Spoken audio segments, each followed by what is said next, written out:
అందరం ఒకసారి పరిశుద్ధ గ్రంథంలో నుండి ప్రకటన గ్రంథం 3వ అధ్యాయం 3-4 వచనాలు అందరం కలిసి చదువుదామండి. నీవేలాగూ ఉపదేశము పొందితువో ఎలాగూ వింటువో జ్ఞాపకం చేసుకొని దానిని గైకొనుచు మారు మనసు పొందుము. నేను నమ్ముతున్నా ఇంకా ఇక్కడ మారు మనసు పొందే స్థితిలో లేరు, పొందున్నారని నేను నమ్ముతున్నానండి. అవునా? నువ్వు జ్ఞాపకం చేసుకుని దాన్ని గైకొనుచు మారు మనసు పొందుము. నీవు జాగరూకుడివై ఉండని ఎడల నేను దొంగవలే వచ్చేది. అంటే మెలకుగా బి అలర్ట్, చాలా జాగ్రత్తగా నువ్వు ఉండకపోతే నేను దొంగవలే వచ్చేదను. ఏ గడిని నీ మీదకు వచ్చేదనో నీకు తెలియనే తెలియదు. తెలిసిన వారు ఎవరైనా ఉన్నారంటే మన మధ్యలో? ఆయన ఏమన్నారంటే మనిషి కుమారుడిగా ఆయన ఆ స్థలంలో ఉండి ఆ కార్యం తండ్రికి తప్ప మరెవ్వరికీ ఆయన తెలియదని చెప్పడం మనం అందరం లేఖనాల్లో. ఇక్కడేమున్నదంటే నీకు తెలియదు. కారణం ఏంటంటే అది ఆయన వచ్చే కాలం కాదు, అది కానీ హెచ్చరిక చేస్తున్నాడు ఆయన. ఆయన ఏ కాలంలో రాబోతున్నారు? నమ్మకం కుదరట్లేదా? ఆయన మనమున్న కాలంలో రాబోతున్నారండి. పౌలు అంటాడు కదా, ఇంకా మనం సజీవులమై నిలిచి ఉండంగానే ఆయన ఒక గొప్ప ఎత్తుబాటును మనం చూడబోతున్నాం. ఎంతమంది దానిలో ఒకరిగా ఈ స్థలంలో ఉన్నారండి? దేవుడు ఆ లేఖనం మన జీవితాల్లో నెరవేర్చును గాక. ఒక క్రైస్తవుడికున్న నిజమైన హోప్, ఒక నిజమైన ఆశ ఏంటంటే, ప్రభువా నీ ఎత్తుబాటులో దయచేసి మమ్మల్ని కోల్పోనివ్వకు, కానీ మేము దానిలో ఉండాలని మేము ఆశిస్తూ ఉండినాం. ఏ గడి నీ మీదకు వచ్చేదనో నీకు తెలియనే తెలియదు. 4వ వచనం చదువుదామండి అందరం కలిసి. అయితే తమ వస్త్రములను అపవిత్రపరచు కొనని కొందరు, ఎంతమంది అండి? మేడగద్ద మీద అక్కడ పరిశుద్ధాత్మ పొందింది ఎంతమంది? 120 మందేనా? అవునంటారా? యేసు ప్రభు దగ్గర మొత్తం శిష్యులు ఎంతమంది ఉన్నారు? మొట్టమొదటిగా 72 మంది దాకా అక్కడ మీకు కనబడుతుంటారు. కానీ తర్వాత ఎంతమంది వదిలి వెళ్ళిపోయారు? ఆయన దగ్గర ఎంతమంది మిగిలారు? దాంట్లో ఎవరు మోసగాడు? వీళ్ళందరూ పోతే ఎంతమంది మిగిలారు? అంతేనా? కొద్దిమందేనా? నోవా యొక్క ఓళ్ళ రక్షించబడింది కొద్దిమందేనా? హానో యొక్క కాలంలో ఎత్తుబట్టలకి వెళ్ళింది కొద్దిమందేనా? యేసు ప్రభుని శరీర దగ్గరకు వచ్చినప్పుడు గుర్తుపట్టింది కొద్దిమంది అంటారా? అయితే కొద్దిమందిలో మనం ఒకరుగా ఉండాలని ఆశిస్తున్నామండి. ఆ కొద్దిమంది ఎవరో నేను చెప్పలేను, కానీ వారిలో నేను మటుకు ఒకటిగా ఉండాలని కోరుతున్నాను. అయితే తమ వస్త్రములను అపవిత్రపరుచుకొనని కొందరు సార్దిస్లోని యొద్ద ఉన్నారు. వారు అర్హులు గనుక, ఎవరండి వారు? అర్హులు, వర్తి అని ఉంటుంది ఇంగ్లీష్లో. అంటే వారు దానికి యోగ్యులు గనుక తెల్లని వస్త్రములు ధరించుకొని నాతో కూడా సంచరించెదరు. ఒక్కసారి అదేవిధంగా ప్రకటన గ్రంథం 5వ అధ్యాయం 1, 2, 3 వచనాలు చదువుదామండి. మరియు లోపలను వెలుపటను వ్రాత కలిగి 7 ముద్రలు గట్టిగా వేసి ఉన్న ఒక గ్రంథము సింహాసనమందు ఆసనుడై ఉండువా అని కుడి చేత చూచితిని. మరియు దాని ముద్రలు తీసి ఆ గ్రంథము విప్పుటకు యోగ్యుడైన వాడెవడని బలిష్ఠుడైన ఒక దేవదూత బిగ్గరగా ప్రచురింపగా చూచితిని. ఎవరి గురించి వారు ఎదురు చూస్తున్నారండి? యోగ్యుని గురించి చూస్తున్నారు. యోగ్యుడు ఎవరు అని అడుగుతున్నారు అక్కడ. నెక్స్ట్ వచనం చదువుదాం. అయితే పరలోకముందు కానీ, భూమి మీద కానీ, భూమి క్రింద కానీ ఆ గ్రంథము విప్పుటకైనను చూచుటకైనను ఎవనికిని శక్తి లేకపోయాను. వర్తి ఎవరు? యోగ్యులు. మనం ఇక్కడ చదివింది 3వ అధ్యాయంలో అదేనా అండి? అయితే తమ వస్త్రములను అపవిత్రపరుచుకుని కొందరు సార్దిస్సులో నీ యొద్ద ఉన్నారు. వారు అర్హులు కనుక తెల్లని వస్త్రములు ధరించుకొని నాతో కూడా సంచరించెదరు. ఎంతమంది వర్తి అర్హులుగా మారదామని కోరుతున్నారు? దేవుని దృష్టిలో యోగ్యులుగా మారదామని కోరుతున్నారు. దయచేసి దేవుడి కొద్ది వాక్యాన్ని వివరించడానికి మనకున్న సమయంలో ఆయన మంచి నడిపింపునిచ్చిన గాక. దయచేసి అందరూ మీరు కూర్చుందామండి. మనందరి దృష్టి కొద్దిసేపు వాక్యం మీద ఉంచితే దేవుడు మన మధ్యలోనికి వచ్చి మనకు అర్థమయ్యేట్లా ఆయన వివరించిన గాక. కొద్ది వాక్యమైనా మనందరికి ఉపయోగపడేట్లు దేవుడు ఆయన దాన్ని మలుచును గాక. ఎంతమంది ఆయన ఆశీర్వాదాలు కోరేవారు? కొద్ది మందికి ఉన్నా పర్లేదండి. కొద్ది మందికి ఉన్నా ఇప్పుడు చదివాం కదా, ఎంతమంది ఉంది? కొద్దిమంది అయినా ఇప్పుడు చదివిన దాంట్లో ఇక్కడ ఎంతమంది ఉన్నాం? మనం ఎంతమంది ఉన్నామనేది లెక్క కాదు, ఆయన ఉన్నాడే లేననేదే ముఖ్యం. అది నేను నమ్ముతున్నా ఆయన మన మధ్యలో ఉన్నాడని. ఈ సమయం ఆయన వాక్యాన్ని విరిచి మనకు అర్థమయ్యేట్లు చేస్తాడని. ఏ విధమైన పొరపాటు నా వల్ల జరగకుండా ఆయన రంగంలోనికి వస్తాడని నేను నమ్ముతున్నానండి. అయితే యోగ్యత అనే కార్యాన్ని గురించి మాట్లాడాలంటే, మరి దాని గురించి చెప్పాలంటే ఒక మాటలో మనం ఆ పదం పలకడానికి కూడా యోగ్యులం కాదు. దేవుని సన్నిధిలోనికి వచ్చిన తర్వాత వర్తి, యోగ్యత అనేది మనం మాట్లాడడానికి కూడా మన పెదవులు కూడా సరిపోవు ఆ మాట మాట్లాడడానికి. కారణం ఏంటంటే కొన్నిసార్లు మీరు యోగ్యత అనేది మనకుంటే కృప అనే దానికి అర్థమే లేదండి. అంటే నిజానికి మనమే యోగ్యతగా ఉండి దేవుని సన్నిధిలో రాగలిగి దేవుడి దగ్గర మనం ప్రార్థించగలిగి అంతా మన యోగ్యత అంటే దేవుని కృప అనే దానికి అర్థం లేదు. కానీ మనం ఎలా వచ్చామంటే మన యోగ్యత కాదు, కానీ ఆయన కృపను బట్టి దేవుడు అన్ని జనులను దేవుడు మనల్ని ఏర్పరచుకొని ఈ స్థలంలో నిలబెట్టాడు. అయితే నేను గడిచిన దినాల్లో ఒక ఇద్దరు సేవకుల గురించి చూసినప్పుడు, అయితే మీరు గమనించండి, నేను చాలా కొంచెం ఫాస్ట్గా వెళ్తాను నాకున్న సమయంలో, మరి వాక్యం ఎక్కడ మిస్ అవ్వకుండా దేవుడు దయ చూపును గాక. అయితే నా వరకు నేను కొన్ని మీకు చిన్న ఎగ్జాంపుల్స్ చెప్తాను మీకు అర్థం అవ్వడం కోసం. అయితే ఇక్కడ దేవుడు ఏమన్నాడంటే వర్తి, నేను యోగ్యత అనే ఒక్క పదాన్ని నేను పట్టుకుంటున్నానండి. పూర్తి మెసేజ్ ఈ రోజుకి అవ్వదు ఇది, మరి మిగిలిన భాగాన్ని దేవుడు ఎప్పుడు అనుమతిస్తే ఆ పూర్తి మెసేజ్ ఇవ్వడానికి నేను ఇష్టపడుతున్నా. కొన్ని కారణాలు ఉన్నాయి దానిలో, మరి దేవుడే ఒక మంచి భాగం దేవుడు నాకు ఇచ్చాడు దాన్ని, అదైతే మరి పూర్తిగా సిద్ధపడాలని ఆశిస్తున్నాను, దేవుడు దయ చూపించాలని కోరుతున్నాను. కారణం ఏంటంటే మీరు లైఫ్లో, నేను ఒక చిన్న ఎగ్జాంపుల్ చెప్తాను మీకు అర్థమైద్ది. నేను చేశాను, మీరు చేయమని పిల్లలు ఎవరు చెప్పట్లేదు, ఒకప్పుడు నేను చేశానని చెప్తున్నాను. అది ఒకరోజు నేను దాదాపు 10th క్లాస్ ఆ టైంలో ఉన్నప్పుడు అనుకుంటా ఒక మెడికల్ షాప్కి వెళ్ళాను. వెళ్ళిన తర్వాత అక్కడ నాకు ఫోన్లో బ్యాలెన్స్ వేసిన తర్వాత అది పడకపోవడమే ఏదో జరిగింది. అప్పుడు CDMI ఏదో ఉండేదండి, అంటే మన ఫోన్లో రీఛార్జ్ చేసేది కాదు. మెడికల్ షాప్కి వెళ్ళి డబ్బులు ఇస్తే వాళ్ళు రీఛార్జ్ చేసేవాళ్ళు. దాంట్లో ఫోన్లో ఇన్బిల్ట్ సిమ్ ఉండేది, సిమ్ తీయడం పెట్టడం ఉండేది కాదు.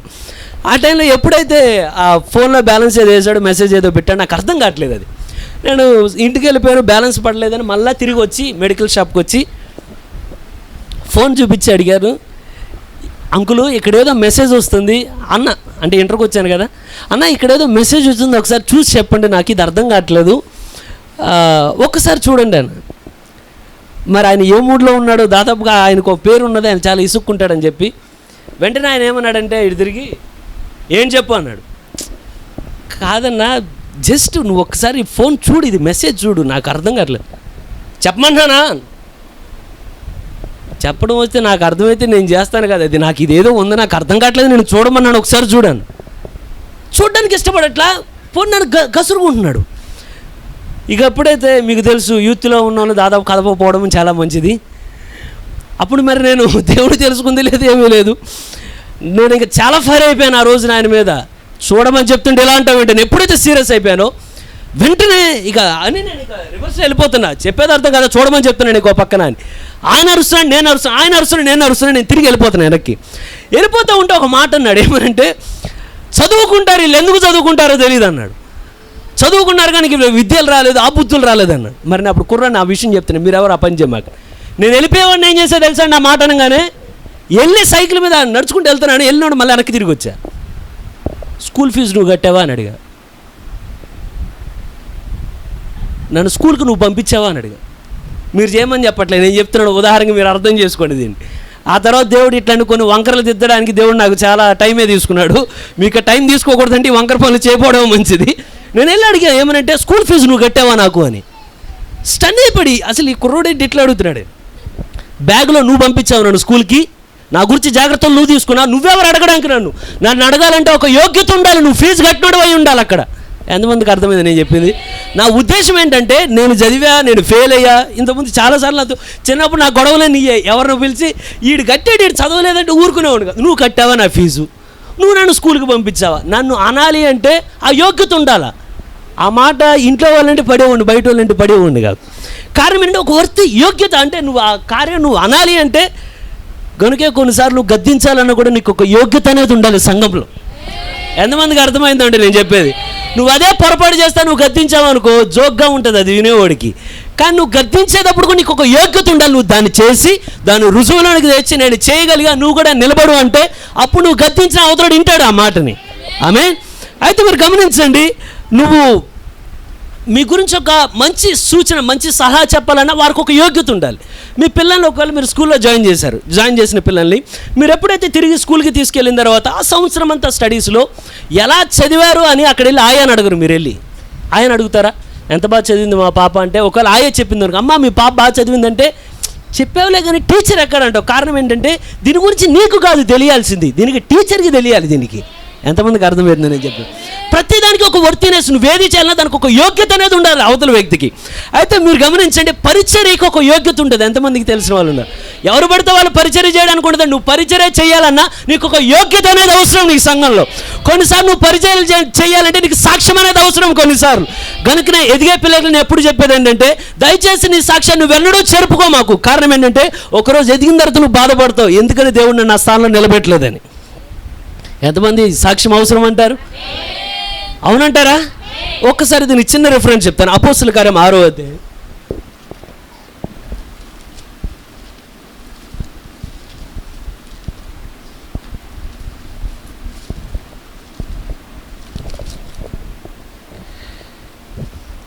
ఆరో అధ్యాయం 3వ వచనం చదువుతామండి.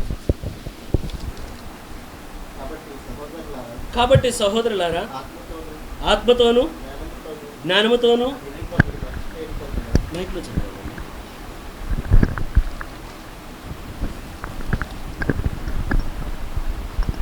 కాబట్టి సహోదరులారా ఆత్మతోను జ్ఞానముతోను నిండుకొని మంచి పేరు పొందిన ఏడుగురు మనుషులను మీలో ఏర్పరచుకున్నది.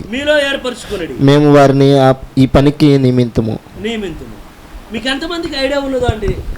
పాత నిబంధన గ్రంథంలో సేమ్ ఇదే కార్యం జరిగిందా? ఎప్పుడైతే మోషే ఉదయం నుండి సాయంత్రం వరకు తీర్పు తీరుస్తూ ఉంటాడో, అక్కడికి వచ్చిన తర్వాత ఇట్లా కాదు కానీ 1000 మంది మీద ఒకరిని నియమించు, 100 మంది మీద ఒకరిని నియమించు, ఎవరిని పడితే వారిని నియమించడానికి లేదు. వారు యోగ్యులైన వ్యక్తులై ఉండాలి తీర్పు తీర్చడానికి. ఎంతమందికి అర్థమైంది నేను చెప్పేది? నువ్వు ఏమి చేయాలని నీకు ఒక యోగ్యత అనేది అవసరం ఇక్కడికి వచ్చిన తర్వాత. మీకు ఇంకా చెప్పాలంటే, నేను ఫస్ట్ టైం ఎప్పుడైతే ప్రభురాత్రి భోజనం అంటే ఆర్డినేషన్ అయిన తర్వాత నన్ను ఏమన్నారంటే, నువ్వు ప్రభురాత్రి నువ్వు అనగానే ఫస్ట్ నా గుండెలో వచ్చిన భయం ఏంటంటే, ఐఎమ్ నాట్ వర్తి, నేను దానికి యోగ్యుడిని కాను. కారణం ఏంటంటే, మనిషిగా నేను నిలబడుతున్నా, కానీ నా చేతిలో ఉన్నది ఒక మనిషి యొక్క రక్తం కాదు, కానీ అది దేనికి సాదృశ్యంగా ఉందంటే ప్రభువైన యేసుక్రీస్తు యొక్క రక్తానికి సాదృశ్యంగా ఉన్నది. అది నేను వర్తి, నేను దానికి అయోగ్యుడిని, నేను దానికి యోగ్యుడిని కాను. బలిపీఠం మీదకి వచ్చిన తర్వాత ఏముంటుందంటే, నేను దీనికి యోగ్యుడిని కాను. నేను నిలబడడానికి మీరు కూడా, అది నేను కాదు, మీరు చెప్తే బాగుండేమో అండి. నిజమే అంటారా? అయితే మీరు గమనించాలి, తీర్పు తీర్చడానికి ఒక అధికారం, ఒక యోగ్యత అనేది అవసరం అండి. ఎందుకంటే నువ్వు సంఘంలో ఈరోజు ఎవరికో నువ్వు తీర్పు తీర్చాల్సిన అవసరం లేదు, కానీ దేవుడు ఆజ్ఞ, దేవుడు వాక్యం మనకి ఏం చెప్తుందంటే, ఒక రోజున లోకానికి మనం తీర్పు తీర్చబోయే స్థితిలో దేవుడు మనల్ని నిలబెడుతున్నాడు. అప్పుడు లోకం నీ కళ్ళ ముందుకు రాబోతున్నది, లోకం నీ కళ్ళ ముందు నిలబడబోతున్నది, లోకం నీకు లెక్క చెప్పబోతున్నది, లోకానికి నువ్వే తీర్పు తీర్చబోతున్నావు. అయితే నీకు రావాల్సిన యోగ్యత ఏంటంటే, నువ్వు అక్కడ తీర్పు తీర్చాలంటే ఇక్కడ ఏ వ్యక్తి యొక్క తీర్పును నువ్వు అడగమాకు. నీకేం అవసరమైనా దేవుని పాదాల దగ్గరగా నువ్వు వెళ్ళవలసి ఉంటుంది. ఎవరి కాళ్ళు కాదు, కానీ దేవుని యొక్క పాదాల దగ్గరగా మాత్రం వెళ్ళాలండి. అదేవిధంగా నువ్వు ప్రభురాత్రి భోజనం తీసుకోవాలంటే నీకు ఒక యోగ్యత అవసరం. ఎంతమంది అమ్మాయిని అంటారు? ప్రభురాత్రి భోజనానికి ఒక యోగ్యత అవసరమా అండి? అవసరం అంటారా? నేను నమ్ముతున్నా ఖచ్చితంగా యోగ్యత అవసరమని. కారణం ఏంటంటే పౌలు చాలా స్పష్టంగా చెప్తాడు. మీరు గమనించండి, ఇతర అపోస్తలుల కన్నా పౌలుకి ఇవ్వబడిన ప్రత్యక్షత చాలా గొప్పది. ఎంతమంది ఆమె అంటారు ఆ విషయం? ఇతర ఎవరు కూడా ప్రభురాత్రి భోజనాన్ని గురించి వివరించలేదు, కానీ ఇచ్చారని చెప్పారు. కానీ పౌలు మటుకు వివరిస్తున్నాడు. మీలో ఎవరు తొందరపడి కాదు, కానీ మీరు ఒకరికొరకు వేచి ఉండండి. మీరు సమాజంగా చేరిన తర్వాత మీలో ఎవడు అయోగ్యంగా దాన్ని ముట్టకూడదు. దాన్ని మీరు ముట్టినప్పుడు మీకు ఒక యోగ్యత అనేది అవసరం. మీరు ముట్టేటప్పుడు మీ హృదయాలు కడగబడవలసినది. మీరు ముట్టేటప్పుడు మీరు పరిశుద్ధాత్మ బాప్తిసాన్ని పొందుకొని ఆ యోగ్యతతో మీరు ఈ స్థలానికి రావాలని. అంటే ప్రభురాత్రి భోజనానికి కూడా ఒక యోగ్యత అనేది ఉన్నదండి. సుదర్శ ఒకవేళ యోగ్యత లేకుండా, మీరు గమనించండి, పాత నిబంధన గ్రంథంలో యోగ్యత లేకుండా ఎవరైతే పిలువబడకుండా మందసాన్ని పట్టుకుంటే దేవుడు క్షణాల్లో కొట్టి చంపాడు. అక్కడ ఎంతమంది యోగ్యత అవసరం అంటారు? అవసరం అంటారా? మీరు ఇంకోళ్ళు సరి చేయాలంటే మీకు యోగ్యత అవసరమేనా? మీరు ఇంకోళ్ళు పొగడాలంటే మీకు యోగ్యత అవసరమేనా? మీరు పరిచర్య చేయాలంటే మీకు యోగ్యత అవసరమేనా? మీరు తీర్పు తీర్చాలంటే మీకు ఒక యోగ్యత అవసరమేనా? మీరు ప్రభురాత్రి విందుకు రావాలంటే యోగ్యత అవసరమేనా? మీరు సువార్తను ప్రకటించాలంటే కూడా మీకు ఒక యోగ్యత అవసరం అండి. నువ్వు క్రీస్తు కొరకు సాక్ష్యం చెప్పాలన్నా కూడా ప్రవక్త ఒక వర్తమానం చెప్తాడు. సువార్తకు తగినట్లుగా is your life worthy for the gospel అనుకుంటుంది. సువార్తకు తగినట్లుగా నీ జీవితం ఉన్నదా? దానికి యోగ్యంగా ఉన్నదా నీ లైఫ్?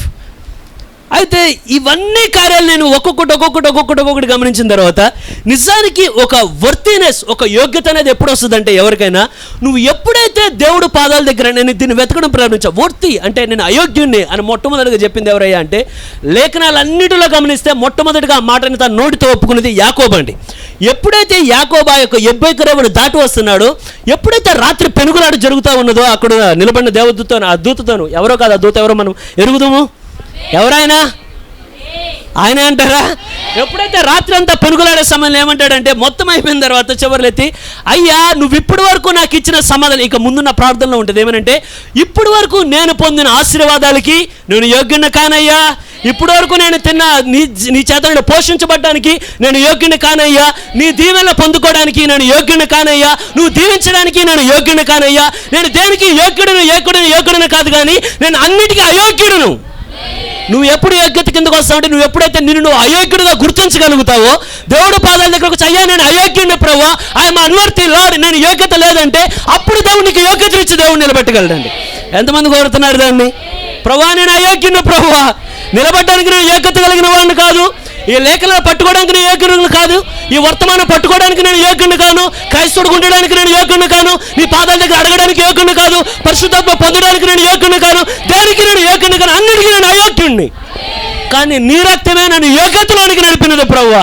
ఎంతమంది చెప్పేవాళ్ళు ఉన్నారండి? ఐఎమ్ అన్వర్తి లార్డ్, నేను అయోగ్యుడిని ప్రభువా. ఎంతమంది యాకోబులా చెప్పడానికి, నేను ఆశీర్వాదాలకు నేను యోగ్యుడిని కాదు కానీ నీ కృప మీద నేను ఆధారపడ్డా, నీ శక్తి మీద నేను ఆధారపడ్డా, నీ ప్రణాళిక మీద నేను ఆధారపడ్డా, నేను అయోగ్యుడిని కానీ నువ్వు యోగ్యత కలిగిన వాడవు ప్రభువా. ఎంతమంది ఇష్టపడుతున్నారు దానికి? అయితే నీ లేఖనాలు గమనిస్తూ ఉండగానే ఒక్కొక్క లేఖనాలు నేను ముందుగా చెప్పే, మరి మొత్తం వర్తమానాన్ని చెప్పలేకపోవచ్చు కానీ చెప్పే భాగానికి దేవుడు చాలా దయ చూపించాలని కోరుతున్నానండి. అయితే ప్రవక్త ఒక మాట చెప్పాడు, ఏమనంటే ఆ మాటే ఈ రోజు నాకు చిన్న వర్తమానాన్ని ఇచ్చినది. అయితే ఈ సంఘకాలంలో ఎప్పుడైతే 7 దీపస్తంభాల మధ్యలో వెళుతా ఆయన ఒక్కొక్కరి గురించి హెచ్చరిస్తా, ఒక్కొక్కరు బలపరుస్తూ ఉన్నాడు.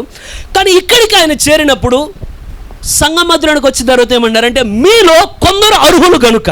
ఎంతమంది ఆయన మీలో కొందరు అర్హులు ఉన్నారు గనుక మీరు నాతో పాటు తెల్లని వస్త్రం వేసుకొని మీరు సంచరించేదారు అక్కడ. అయితే ప్రవక్త దీన్ని దేనికి అటాచ్ చేశాడంటే ఈ పదాన్ని, అసలు నీకు యోగ్యత ఉన్నది అని చెప్పే వారెవరని అడుగుతున్నాడు ఆయన అక్కడ. ఎంతమందికి అర్థమైందో? సంఘం మధ్యలో అడుగుచ్చు. ఎంతమంది మెలకుగా ఉన్నారండి?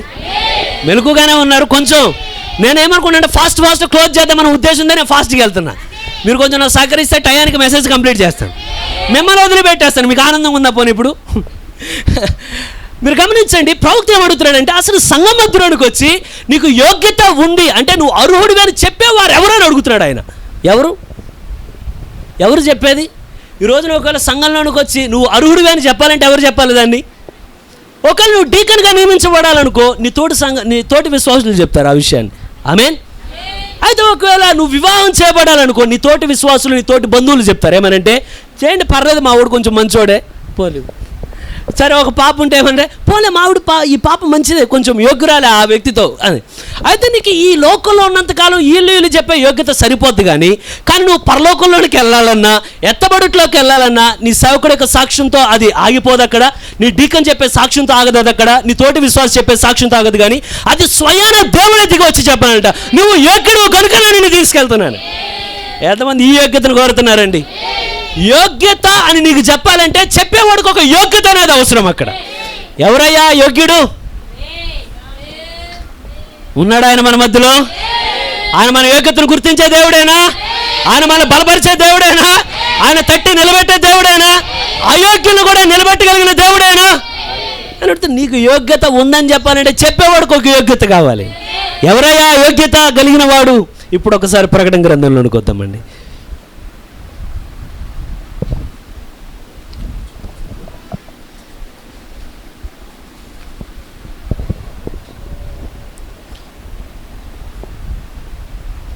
ఐదో అధ్యాయం 1వ వచనం ఫాస్ట్గా చదువుతాం కదా. మీరు నాతో పాటు వేగంగా రాగలరా? అంటే వేగంగా మీరు అందుకోగలరా దాన్ని? నేను చెప్పేది అలాగో తేలికైన వర్తమానం కనుక ఖచ్చితంగా మీరు అందుకుంటారని నేను నమ్ముతున్నానండి. చదువుతాను. మరియు లోపటను వెలుపటను వ్రాత కలిగి వ్రాత కలిగి 7 ముద్రలు గట్టిగా వేసి ఉన్న ఒక గ్రంథము సింహాసనమునందు ఆసీనుడై ఉండువాని కుడి చేతన చూచితిని మరియు దాని ముద్రలు తీసి ఆ గ్రంథమును విప్పుటకు యోగ్యుడు ఎవడైన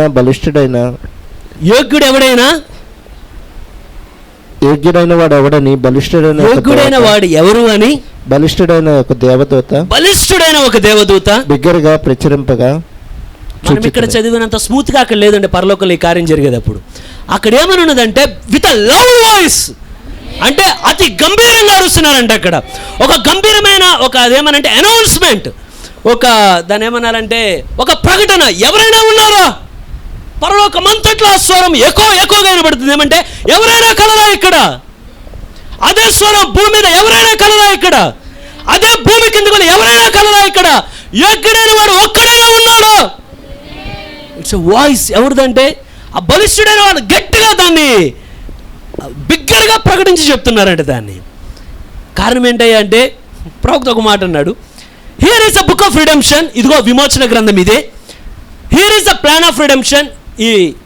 మీరేం కంగారు పడుతుంది, దీన్ని ఒక్కొక్క దాన్ని వివరించుకుంటూ వెళ్తానండి. ఇదిగో విమోచన ప్రణాళిక ఇదే, విమోచన గ్రంథం ఇదే. నువ్వు విడిపించబడాలి అంటే నీకున్న మార్గం ఇదొక్కటే, ఇది విడిపించబడితేనే. అయితే ఈ సమయం, ఇది ఇక్కడ సమయం కూడా ప్రాముఖ్యం. ఈ సమయంలో దీన్ని విడిపించేవారు ఎవరైనా ఉన్నారా అనగానే ఒక మాట అంటాడు, ఏమంటే now speak or for ever hold your peace. కారణం ఏంటంటే ఎవరైనా నేను ఉన్నాను అంటే మీరు వస్తే ఈ క్షణమందే వచ్చి దీన్ని విప్పండి, లేకుంటే మీ జీవితాంతం అంటే ఇక నిత్యత్వం వరకు ఎవరైనా సరే మీరు నోరు మూసుకొని నిశ్శబ్దంగా ఉండండి. ఎవరైనా ఉన్నారా? ఇది ఎక్కడైనా విన్నారా మీరు ఈ మాటని? ఎక్కడండి? వివాహాల్లో ఏమంటారంటే ఈ వివాహం జరగకూడదనే చట్టరీత్యా మీలో ఎవరైనా చూపించగలరా దీన్ని అనగానే అక్కడ ఎవరైనా ఒకవేళ మీ వల్లనైతే చేతి చూపించండి అవును అని, ఒకవేళ కాదు అంటే వాళ్ళు ఏదైనా పొరపాటు ఉంది అంటే చేతి చూపించండి, లేదు అంటే మీ కుడి చేయొద్దండి, ఎడం చేయి కుడి చేయ. మీరు ఏదైనా చెప్పదలిస్తే చట్టరీత్యంగా ఏమైనా ఇప్పుడు మాత్రమే చెప్పండి. ఇప్పుడు చెప్పకపోతే మీరు నిరంతరం నీకు తెలిసినా నాకు తెలిసినా ప్లాస్టర్ వేసుకొని కామ్గా ఉంటుంటాం. కారణం ఏంటంటే ఇదే రైట్ టైం. ఎంతమందికి అర్థమైందండి? ఇప్పుడు నీ పేరు నా పేరు ఉన్న గ్రంథం అనేది అక్కడ ప్రవక్త బలి చెప్పాడు ఏమంటే దీన్ని విడిపించేవారు ఎవరైనా ఉన్నారా? ఇదే రైట్ టైం. ఎవరుంటే రండి ముందుకి, లేకుంటే నిరంతరం మీరు స్కామ్గా ఉండవలసిందే అక్కడ. అది అసలు ఎటువంటి సమయం అయ్యా అంటే ఆ గ్రంథం గురించే ఈ బైబిల్ గ్రంథం అంతా తీరబడుతున్నదండి. ఆది కాండం నుండి చివరి వరకు ఉన్నది ఆ గ్రంథం గురించే. నువ్వు నేను ఇక్కడ ఉన్నది ఆ గ్రంథం గురించే. ప్రవక్తని దేవుడు నుంచి ఆ గ్రంథం కొరికే, దేవుడు దిగి వచ్చింది ఆ గ్రంథం కొరికే. ప్రతిదీ ఆ గ్రంథం చుట్టూనే తిరుగుతున్నది అది. ఆయన ఎవరైనా ఉన్నారా ఇక్కడ? ఎవరైనా ఉన్నారా ఇక్కడ? ఓ సోదరి, ఇక్కడ అడిగినా మళ్ళీ ఎవరు లేరండి ఆ గ్రంథం కొరకు. కానీ ఒకరైతే ఉన్నాం, ఏమనంటే ప్రభువా నువ్వు ఆ గ్రంథం విమోచిస్తావని ఆశతో ఇక్కడ నిలబడి ఉన్నాను ప్రభు. నువ్వు విమోచిస్తావని నమ్మిక నాకున్నదా ప్రభువా. ఆ రోజు నేనుంటే ఏమంటానంటే ప్రభువా మేము విమోచించలేము, కానీ ఒక విమోచకుడు ఈ స్థలంలో ఉన్నాడు ఆయన. ఎంతమంది కోరుతున్నారు దాన్ని? కారణం ఏంటి అంటే దీన్ని కొంచెం ఒక బ్యూటిఫుల్ స్టోరీ నేను మీకు చెప్పాలని కోరుతున్నా. మీకు తెలిసిన బ్యూటిఫుల్ స్టోరీ, ఒక అందమైన కథ. ఒకవేళ వర్తమానం అంతా పడితే ఆ చిన్న అందమైన కథే నేను చెప్దాం అనుకుంటున్నానండి. వాక్యం కాకుండా లేదు అది వాక్యంలోని భాగమే కనుక నాకు బాగా నచ్చిన కథే మీకు చెప్పాలని కోరుతున్నాను. ఇది నేను అర్థం చేసుకున్న తర్వాత నాకైతే చాలా హృదయం చాలా ఆనందంగా ఉన్నది. ఎప్పుడైతే ఈ లేఖనాలు కారణం ఏంటయ్యా అంటే ప్రవక్త ఏమంటాడంటే నువ్వు ఈ వాక్యాన్ని చదవచ్చు, నువ్వు ఈ వాక్యాన్ని నువ్వు వినొచ్చు, నీకున్న బలంతో పేజీలు కూడా తీయచ్చు. కానీ ఎప్పుడైతే ప్రత్యక్షత నిన్ను తాకుద్దో అప్పుడు మాత్రమే చూడలేని కార్యాన్ని నువ్వు చూసినప్పుడు, నీ భాగాన్ని నువ్వు దానిలో చూసినప్పుడు నీ గుండెల్లో ఉన్న సంతోషాన్ని ఎవరు ఆపలేరు దాన్ని. సాతాను ముందు ఎవరిని అంటే ఏ సాతాను పడగొట్టలేడు దాన్ని. కారణం ఏంటంటే నీ గుండెల్లో వెలిగించబడి ఇది నేనే, ఈ గ్రంథం నా గురించి వ్రాయబడినదే, ఆ గ్రంథంలో భాగం నేనే. ఎంతమంది ఇష్టపడుతున్నారు దాన్ని? కారణం ఏంటయ్యా ఈ గ్రంథం ఏదైతే మనం ప్రకటన గ్రంథం 5వ అధ్యాయంలో చూసిన ఈ గ్రంథం ఆరిజిన్ ఇక్కడ కాదు, కానీ ప్రకటన మీరు ఒక్కొక్కటి అలా అపోస్తులైన పౌలు రాసిన పత్రికలు, హెబ్రీలు, రోమా ఇవన్నీ చూసుకుంటూ పాత నిబంధన గ్రంథంలో మొత్తం అన్ని దాటుకుంటే ఇక్కడ ప్రకటన 5వ అధ్యాయంలో ఉన్నదానికి లింక్ ఎక్కడ ఉన్నది అంటే ఆది కాండం లోపల ఉన్నది. ఈ బుక్ ఎక్కడదయ్యా? ఆది కాండంలో మీకు నాకు కనపడుతుంది, కానీ అసలైతే ఇది ఎక్కడదే అంటే భూమికి పునాదులు కూడా వేయబడక మునిపే అది నిత్యత్వమైన గ్రంథం ఉన్నది. ఆ నిత్యత్వంలో గ్రంథం ఉన్నది కనుక నువ్వు నేను నిత్యుడు అయి ఉన్నాం. ఎందుకంటే నువ్వు పేరు నా పేరు దాంట్లో ఉన్నది కనుక నువ్వు కాలానికి పరిమితమైన వ్యక్తివి కాదు, కానీ యూఆర్ ఎటర్నల్ బీయింగ్. నువ్వు ఒక ఎంతమంది ఇష్టపడుతున్నారు దాన్ని. కాలం నన్ను ఏం చేయలేదు, మరణం నన్ను ఏం చేయలేదు. కారణం ఏంటంటే ఒకరోజు మరణం దాటిన తర్వాత నేను మళ్ళీ నిత్యత్వంలో ఆయన కృపను బట్టి వెళ్ళిపోతున్నాను. ఎందుకంటే నీ పేరు నా పేరు దేంట్లో ఉన్నది, ఎక్కడున్నది? అది ఆదికాండమా? ఎంతమంది ఇష్టపడుతున్నారు దాన్ని? అయితే మీరు గమనించండి, ఈ హక్కు దీన్ని ఏమంటారంటే, నేను ఈ మెసేజ్ చెప్పేంత వరకు ఒక పదం నేను వాడతాను. దయచేసి మీరు దాన్ని చదువుకున్న వాళ్ళైనా లేని వారైనా మీరు దాన్ని పదే పదే నేను వాడగా మీరు దాన్ని కొంచెం క్యాచ్ చేయొచ్చు. దాన్ని ఏమంటారంటే టైటిల్ డీడ్. ఏంటండి టైటిల్ డీడ్? మీకు కష్టంగా ఉంటే తెలుగులో చెప్తాను. హక్కు పత్రం. అందరు కలిసి చెప్తే బాగుండేమో. మీకు వద్దామో టైటిల్ డీడ్? నాకు చాలా అవసరం అండి. నేను చాలా ఎమర్జెన్సీతో ఉన్నా ప్రభువా. ఆమేన్. కారణం ఏమయ్యా అంటే మీరు గమనించండి, ఎప్పుడైతే నేను సగం నుండి స్టార్ట్ చేస్తున్నాను ఆదికాండంలో, ఆ కథ దగ్గర నుండి ఆదాముని దేవుడు చేయడం ఇవన్నీ మనకు తెలుసు. సంతోషంగా ఉన్న తర్వాత ఎప్పుడైతే ఆదాము పాపంలో పడిపోయాడో, ఆదామే పడిపోయాడు, అవ్వ కూడా పడిపోయిందా? నేను అందుకే అడిగాను మీరు నాతో పాటు వేగంగా వస్తారా అని. ఆదాము పడ్డాడు, అవ్వ కూడా పడిందా? అసలు పడిందే అవ్వ పడి ఆదాము లాక్కెళ్ళింది. గనుకనే స్త్రీ బలహీనమైన, అవునంటారా? మొన్న ఇది ఒక గొడవ జరిగింది మా ఇంట్లోనే. ఏమనంటే అందరూ బలహీనమైన ఘట్టమని అక్కడి వరకు ఆపుతారండి, దాని పక్క చదవరా? ఆవిడ బలహీనమైన ఘట్టమని ఎంచి మరి ఎక్కువగా మీకు అది కనబడదా? ఓహో, అంటే వాక్యంలో నిజమే. బలహీనమైన ఘట్టం అయితే ఏం చేయాలి మరి? మీకు కూడా మీరు ఆమె చెప్పకపోతే ఇక నేనేం చెప్తాను అనేది నాకు వాళ్ళు చెప్తుంటే అనిపించింది.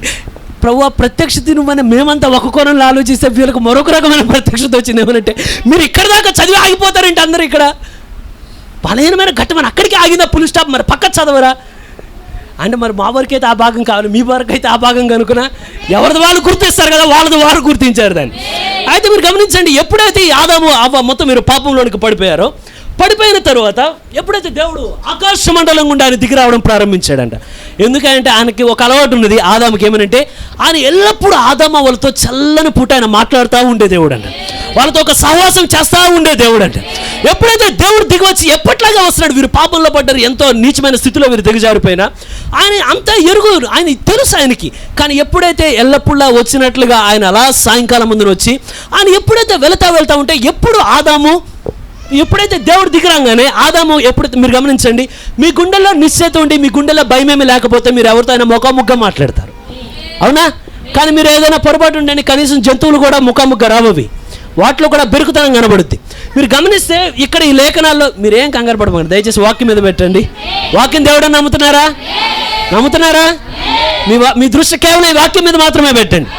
అయితే ఎప్పుడైతే ఆదాము కోసం దేవుడు వచ్చి వెతుకుతా ఆదామా అని వెతికేటప్పుడు ఫస్ట్ ఎక్కడ చూసినా కనబడట్లేదంటే ఆదాము, ఎటు చూసినా కనబడట్లేదు. కారణం ఏంటయ్యా అంటే ఆయన వెతుకులాడుతున్నాడు ఏదనంత, ఎక్కడ ఆదాము అనగానే కారణం ఏంటయ్యా అంటే మీరు గమనించండి, ఆదాము కనబడలేదని దేవుడు ఇంకో దేవదూతను ఆ స్థానంలో పెట్టలేడు. ఆదాము స్థానాన్ని ఆదాము మాత్రమే భర్తీ చేయగలడు. సోదరుడా, నీ స్థానాన్ని నీ దేవుడు నీతోనే భర్తీ చేయిస్తాడు, కానీ నువ్వు ఎంత బలహీనతలో ఇంకోళ్ళు పెట్టాలని దేవుడు కోరుకోడు. ఆయన సాధ్యమైనంత వరకు నిన్నే దేవుడు తీసుకొచ్చి దాంట్లో పెడతాడు. అదే జరిగిందా తప్పిపోయిన కుమారుడి దగ్గర? ప్రభువా, ఓ తండ్రి, నేను నీకు కుమారుడుగా ఉండడానికి యోగ్యుని కాదు, కనీసం పనివాడుగా పెట్టుకో. ఓ నా కుమారుడా, నేను పనివాడుగా పెట్టడానికి నేను ఎక్కడ లేను. ఇంతకాలం నేను ఎదురు చూస్తున్న మరొక పనివాని కొరకు కాదు, కానీ నా కుమారుడు ఏ కుమారుడు తప్పిపోడు అదే కుమారుడు తిరిగి వస్తాడనే నమ్మికతో ఈ స్థలం వరకు నేనున్నా. అవునా? దేవుడు ఆదాం ప్లేస్లో మరొకరిని పెట్టగలడా? ఎవరిని పెట్టలేడు. ఆదాం ప్లేస్లో ఆదామని దేవుడు పెట్టాలి. అక్కడ ఆదామా ఎక్కడో పొదల చాటున నిదానంగా దాక్కొని నక్కి చూస్తున్నాడు. దేవుడు అలా సమీపమును వెళ్తా ఎక్కడ ఆదామా? ప్రభువా, నువ్వే కార్యం అయితే వద్దన్నావు, ఆ కార్యం నేను చేశా, నేను పడిపోయాను ప్రభువా.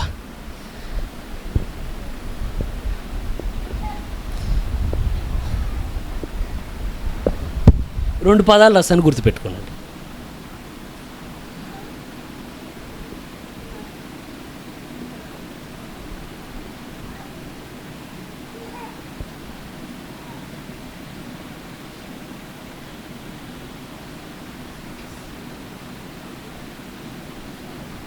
చదువుతారు ఎవరన్నా? రెండోది రెండింటికి వ్యత్యాసం ఏమైనా చెప్తారా? మీకు ఎవరైనా ఎరుగుంటే. ఒకటేమైనా ఉంది, నా తెలుగు రైటింగ్ అర్థం కాకపోతే నేనే చదివి చెప్తాను మీకు. స్వాస్థ్యం. రెండవది ఏంటిది? ఫస్ట్ది ఏంటిది? రెండోది ఏంటిది? రెండింటి మధ్యలో వ్యత్యాసం ఏంటి? కారణం ఏంటయ్యా అంటే మీరు గమనించండి, మీరు ఎవరి దగ్గర ప్లేస్ కొన్నారనుకోండి, మీరు ఎవరికైనా ప్లేస్ ఇవ్వాలనుకున్నా 2 కార్యాలు ముడిపడి ఉంటాయి దాంట్లో. ఒకటి, అక్కడ మీరు ఇచ్చే భూభాగం అనేది ఒకటి ఉంటుంది అక్కడ, అంతేనా? నేను ఇక పలానా ప్లేస్ ఇచ్చా తీసుకుంటే ఏది ప్లేస్ అంటే అక్కడ చందమండలం మీద ఇచ్చాను ఇట్లా అంటే కుదరదు. అది ఏది ప్లేస్ చూపించాలి నువ్వు, ఇదిగో ఇన్హెరిటెన్స్, నీ స్వాస్థ్యం ఇది అని. అదే మరి ఒకవేళ మీరు గమనించండి, మీరు ఎవరి దగ్గర స్థలం కొనేటప్పుడు ఆయన వచ్చి చెప్పాడు ఏమంటే నీకు కావాలి ఈ ప్లేస్, ఒకవేళ తండ్రి అడిగాడు నాకు కావాలి డాడీ, లేకపోతే ఎవరి దగ్గర అడగంగానే సరే తీసుకొని ఈ ప్లేస్ ఉంచుకో నువ్వు, నేను ఇచ్చేస్తున్నాను నీకు ఫ్రీగా. సరే ఫ్రీగా డబ్బులు కట్టు, సరే డబ్బులు కట్టిన తర్వాత ఉంచుకో నువ్వు అని. ఏంటి ఉంచుకున్నావు? హక్కు పత్రాలు వేయని ఉంచుకో, ఏమైనా అవసరం వస్తే నేను చూస్తా అంటే ఊరుకుంటారా? ఎవరైనా ఊరుకుంటారా? మనం తిరిగి ఏం అడుగుతాం? ఇస్తే హక్కు పత్రం, లేకపోతే తిరిగిన డబ్బులు అంటాం. కారణం ఏంటంటే నీకు స్వాస్థ్యం అవసరమే, స్వాస్థ్యం అది నీదే అని చెప్పుకోవడానికి హక్కు పత్రం నీకు అవసరం. అవసరమేనండి. దేవుడు మనిషికి ఆదాముకి ఇప్పుడు కేవలం స్వాస్థ్యాన్ని మాత్రమే ఇవ్వాల. భూమి అంతటి మీద దేవుడు ఆదాముని దేవుడుగా చేశాడు కనుక దేవుడు అధికారాన్ని దేవుడు తన చేతిలో పెట్టిన తర్వాత స్వాస్థ్యాన్ని ఇచ్చాడు దేవుడు. స్వాస్థ్యంతో పాటు హక్కు పత్రాన్ని కూడా దేవుడు చేతిలో పెట్టాడు. ఏ హక్కు పత్రం? ప్రకటన గ్రంథం 5వ అధ్యాయంలో దీన్ని విప్పడానికి ఎవరైనా యోగ్యుడు కలవా అని అడిగినప్పుడు ఏ గ్రంథాన్ని చూస్తున్నామో అదే ఆదాము చేతిలో దేవుడు పెట్టాడని. పెట్టిన తర్వాత ఎప్పుడైతే సాతాను, దేవుడు అర్థమయ్యేట్లా దయచూపును గాక, సాతాను మోసం చేసిన తర్వాత మీరు 2 కార్యాలు గమనించండి. ఆదాము రెండింటినీ కోల్పోయాడు. వేటిని? ఆదాము స్వాస్థ్యాన్ని కోల్పోయాడు, స్వాస్థ్యంతో పాటు హక్కు పత్రాన్ని కూడా కోల్పోయాడు. రెండింటినీ కోల్పోయాడు. ఎటువంటి స్థితిలోకి వచ్చాడంటే ఏమి చేతకాని స్థితిలోనికి అయిపోయాడు. ఏమనంటే హక్కు పత్రం లేదు, స్వాస్థ్యం లేదు, మొత్తం నీరసమైన స్థితిలోనికి వచ్చి ఒక్క మాటలో చెప్పండి తనకున్నదంతా తను పోగొట్టుకున్నదంతా లెక్క అక్కడ. అయితే ఇటువంటి స్థితిలో ఆదాము నిలబడ్డ తర్వాత మీ విశ్వాసాన్ని కొంచెం పెంచడానికి వచ్చిన మాట చెప్పాలని కోరుతున్నా. ఇటువంటి స్థితిలో ఆదాము నిలబడిన తర్వాత దేవుడు ఎప్పుడైతే అక్కడ నిలబడి ఉన్నాడో, ఇప్పుడు దేవుడు దయ చూపించిన గాక అక్కడ దేవుడు నిలబడేమంటున్నాడంటే నువ్వు ఏవైతే నేను తినద్దన్నా వాటిని తినమున సేమ్ డే నువ్వు నిశ్చయముగా చచ్చదవు. దేవుడు మాట అదే చెప్పిందా? అదే చెప్పిందంటారా? అయితే ఇప్పుడు దేవుడు ముందడుగు వేసి ఆదామును చంపచ్చు అక్కడ. కాదని చెప్పడానికి ఎవరికైనా హక్కు ఉందా? నాకు హక్కు లేదు. ఆయన సార్వభౌమాధికారం కలిగిన దేవుడు. ఆయన ఏదైనా చేయగలడు. ఆయన చెప్పిన మాట ప్రకారం చంపచ్చు అక్కడ. అయితే రెండవది ఏమయ్యా అంటే ఎప్పుడైతే చంపడానికి ముందుకు వెళ్ళాడు అనుకో, ఆయన హృదయం ఏమంటదంటే ఓ ఆదాము ఎవరో కాదు కానీ అక్కడ చూసావు చూడు, ఆ బల్లి గుడ్లేసుకొని చూస్తున్న సాతాను, వాడి చేత మోసపరచబడ్డాడు. కానీ ఆదాము నీ స్వరూపంలో చేపడిన కుమారుడు, నీ కుమారుడు చంపగలవా? ఇప్పుడు ఏమవుతుందంటే ఒక మాట ఏమో ముందుకెళ్ళండి, ఇంకో మాట ఏమో వెనకలాగి పెడుతున్నదంట. ఎంతమందికి అర్థమైందండి? ఎంతమందికి అర్థమైందో? ఇప్పుడు దేవుడే ఇరకాటన పడినట్టుగా ఉన్నది. ఏమనంటే నా మాటను బట్టి చంపనా, నా కుమారుడని వదిలేయనా? ఎంతమంది దాన్ని క్యాప్ చేయగలుగుతున్నారు? దేవుడు దయ చూపించాలని కోరుతున్నానండి. కారణం ఏంటయ్యా అంటే ఆయన ముందుకెళ్ళి తన మాటని చంపలేడు, అలానే మాట వెనక్కి తీసుకోలేడు ఆయన. కారణం ఏంటయ్యా అంటే మీరు గమనించండి, ఇక్కడ ఒక చిన్న మాట చెప్పిన ముందుకెళ్తా. మీరు ఎంత బలవంతమైన వ్యక్తినైనా చూడండి, కానీ ప్రతి బలవంతుడికి ఒక వీక్నెస్ ఉంటుంది. అవునంటారా? నిజంగా అలాగే ఉంటుంది అంటారా? ఎంత బలవంతుడికైనా అలెగ్జాండర్ ఎవరినైనా ఏమని అంటాడు కానీ తన భార్య దగ్గర కూర్చుని ఒక వీక్ పాయింట్. సంసోనికి వీక్ పాయింట్ ఎవరు? అందరూ కలిసినా ఎవరు తనతో సీక్రెట్ చెప్పించలేరు, కానీ సంసోనికి సీక్రెట్ వీక్ ఎవరు? తన భార్య. ఎప్పుడైతే ప్లీజ్ ప్లీజ్ ప్లీజ్ ప్లీజ్ ఏడోగా ఇంత వీరుడు నిదానంగా కరిగిపోయి నీకు చెప్పేస్తున్నానంటే అయిపోయింది లైఫ్ అక్కడితో. కానీ ప్రతి బలవంతుడికి ఒక వీక్నెస్ ఉంటుంది. చాలామంది హస్బెండ్స్కి వాళ్ళ వైఫ్ వీక్, చాలామంది వైఫ్స్కి వీక్ పాయింట్ వాళ్ళ హస్బెండే. అయితే మీరు గమనించండి దేవుడికి. అయితే మీరు గమనించండి, నేను ఇంకా మీకు ఇంకో ఉదాహరణ చెప్పాలంటే ఎంత బలమైన ఈ ముర్రా జాతి అవి కూడా కాదండి, కొన్ని యూట్యూబ్లో వీడియోలు వస్తుంటాయి. అవి గేదెలు దున్నపోతులు ఎంత బలంగా ఉంటాయంటే ఇంత ఎత్తుంటాయి. దానికి మనం సంవత్సరం పాటు తినే ఫుడ్ పెడతారు ఒక నెలకి వారానికి. జీడిపప్పులు, పాలు, ఫుడ్డు, గుడ్లు, ఇయ్యి మొత్తం అన్నీ పోసి దాన్ని పోషించినప్పుడు ఎలా ఉంటుందండి అది చూడంగానే కన్నులు తిరిగి ఒక బలవంతుడు ఉన్నట్టు ఉంటుంది. అది దాని కళ్ళు ఎర్ర గంధమై ఉంటాయి. దాని కళ్ళు మీరు కనీసం దాన్ని కంట్రోల్ చేయడం కాదు కదా, పక్కకెళ్ళి నుంచోవాలంటే భయం వేస్తుంది ఫోటో దిగేటప్పుడు. అది కానీ ఒకసారి ఈడ్చుకొడితే అసలు అడ్రస్ కూడా ఉండదు దాని దగ్గర. కానీ అంతటి దానికి కూడా ఒక వీక్ పాయింట్ ఉంటుంది. అది ఎప్పుడైతే రంకెలేస్తా కాలులా దువ్వుతా ముందుకు రావడానికి సిద్ధమవుతూ ఉంటుందో దాన్ని పెంచేవాడు వెళ్ళి దాన్ని కాలు పట్టుకోడు. దయచేసి అలా చేయబాక అలా పట్టుకుంటాడు. ఎక్కడన్నా మెడ పట్టుకొని అలా చేయబాకంటాడా? అలా చేయడు. కానీ ముక్కకి కళ్ళెమంటారా గాలం అంటారు దాన్ని, కళ్ళమేనా? ఎప్పుడైతే ముక్కకి కళ్ళెం అసలు లాగుతాడో అంత బలమైంది కూడా అక్కడికి వచ్చి ఒక వీక్గా నీరసించిపోయి కళ్ళు పెద్దగా చేసుకుని ఒక్కడికి కూడా ముందుకెళ్ళేది. దానికి ఒక వీక్ పాయింట్ ఉందంటారా? మీ వీక్ పాయింట్ ఎవరో తెలుసా? మీ పిల్లలకి మీకు వీక్ పాయింట్ ఎక్కడో తెలుసు. మీరు ఏం చేస్తే ఎక్కడ దొరికిపోతారో, అంటే ఏం చేస్తే మీరు వాళ్ళ మాట వింటారో తెలుసు. సోదరుడా, ఇది నేను కొంచెం మూఢభక్తిగానే వేరేలా చెప్పట్లేదు, కానీ చెప్పే కోణం దయచేసి గ్రహించుకోవడానికి ప్రయత్నించండి. అయితే ఒక విషయంలో దేవుడు కూడా బలవంతుడే, కానీ నువ్వు కానీ గమనించగలిగితే ఆయనలో కూడా ఒక వీక్ పాయింట్ ఒకటి ఉంటుంది. ఎవరన్నా తెలుసుకోవాలని కోరుతున్నారా? నీ ఆశీర్వాదాలు రావాలంటే? కానీ ఒకటి చెప్తా, ఆయన బలహీనత మన బలం కన్నా అది చాలా గొప్పది. ఎంతమంది ఆమెనంటారు ఆ విషయంలో? ఈ విషయం దగ్గరికి కూడా తెలుసు. ఆయనకు ఒక విషయం ఉన్నది, అక్కడ ఒక వీక్ పాయింట్, ఒకదాన్ని ఆయన కదిలేదు. కారణం ఏంటయ్యా అంటే ఆయన చాలా బలవంతుడు, ఆయన చాలా శక్తివంతుడు. నేను ఆ మాట కాదనండి. కారణం ఏంటంటే ఎవరినైనా సింహాసనం ఎక్కించగలడు ఆయన, సింహాసనం ఎవరైనా త్రోసివేయగలడు ఆయన. ఆయన మాట్లాడగలడా చెట్టుతో? ఆయన పర్వతాలు కదిలేట్లు చేయగలడా? ఏలే అన్నాడు, ఓ ప్రభా రోషం కలిగి నేను ఒక్కడే నిలబడ్డా, ఓ ఏలే రాపాయికి పర్వతం మీదకి. ఎప్పుడైతే ఏలే అక్కడ పర్వతం మీదకి వెళ్ళాడో అక్కడ లేఖనం ఏముంటుందంటే యెహోవా అక్కడ బలముగా ఆయన సంచారం చేసినందున కేవలం ఆయన ఎప్పుడైతే వెళతా ఉన్నాడో ఒక పెద్ద భూకంపం వచ్చి ధన ధన ధన ధన ఆ పర్వతాన్ని ఊపేయడం ప్రారంభించిందండి. ఏలే అలాగే చూస్తున్నాడు గుహలో నుండి. పెళ్ళ మన మెరుపులు తిరుగుతూ ఉన్నాయి అక్కడ. అలాగే ఉన్నాడు అక్కడ. మొత్తం అక్కడ పర్వతం అంతా బద్దలైపోతున్నది. కారణం యెహోవా బలవంతుడు కనుక ఆయన ఎప్పుడైతే రంగం మీదకి వస్తే ఈ సృష్టి కూడా ఆయన పట్టుకొని ఉంచలేదండి. ఈ సృష్టికి ఆయన పట్టుకునే శక్తి లేదు దానికి. నిజమేనా? అయితే ఆయన ఇవన్నిట్లో బలవంతుడే, కానీ ఆయన దేన్నైనా దాటి వెళ్ళగలడు, కానీ దేన్నైనా నాశనం చేయగలడు, కానీ ఆయన ఒక్కదాన్ని ఆయన ఎన్నడూ నాశనం చేయలేడు. ఏంటంటే ఆయన పెదవులు దాటి ఏ మాట ఆయన పలుకుతాడో ఆ మాటని ఎన్నడూ ఆయన నాశనం చేయడు, ఎన్నడూ ఆ మాట దాటి ఆయన ముందుకెళ్ళడు. నువ్వు ఒక విశ్వాసం అయితే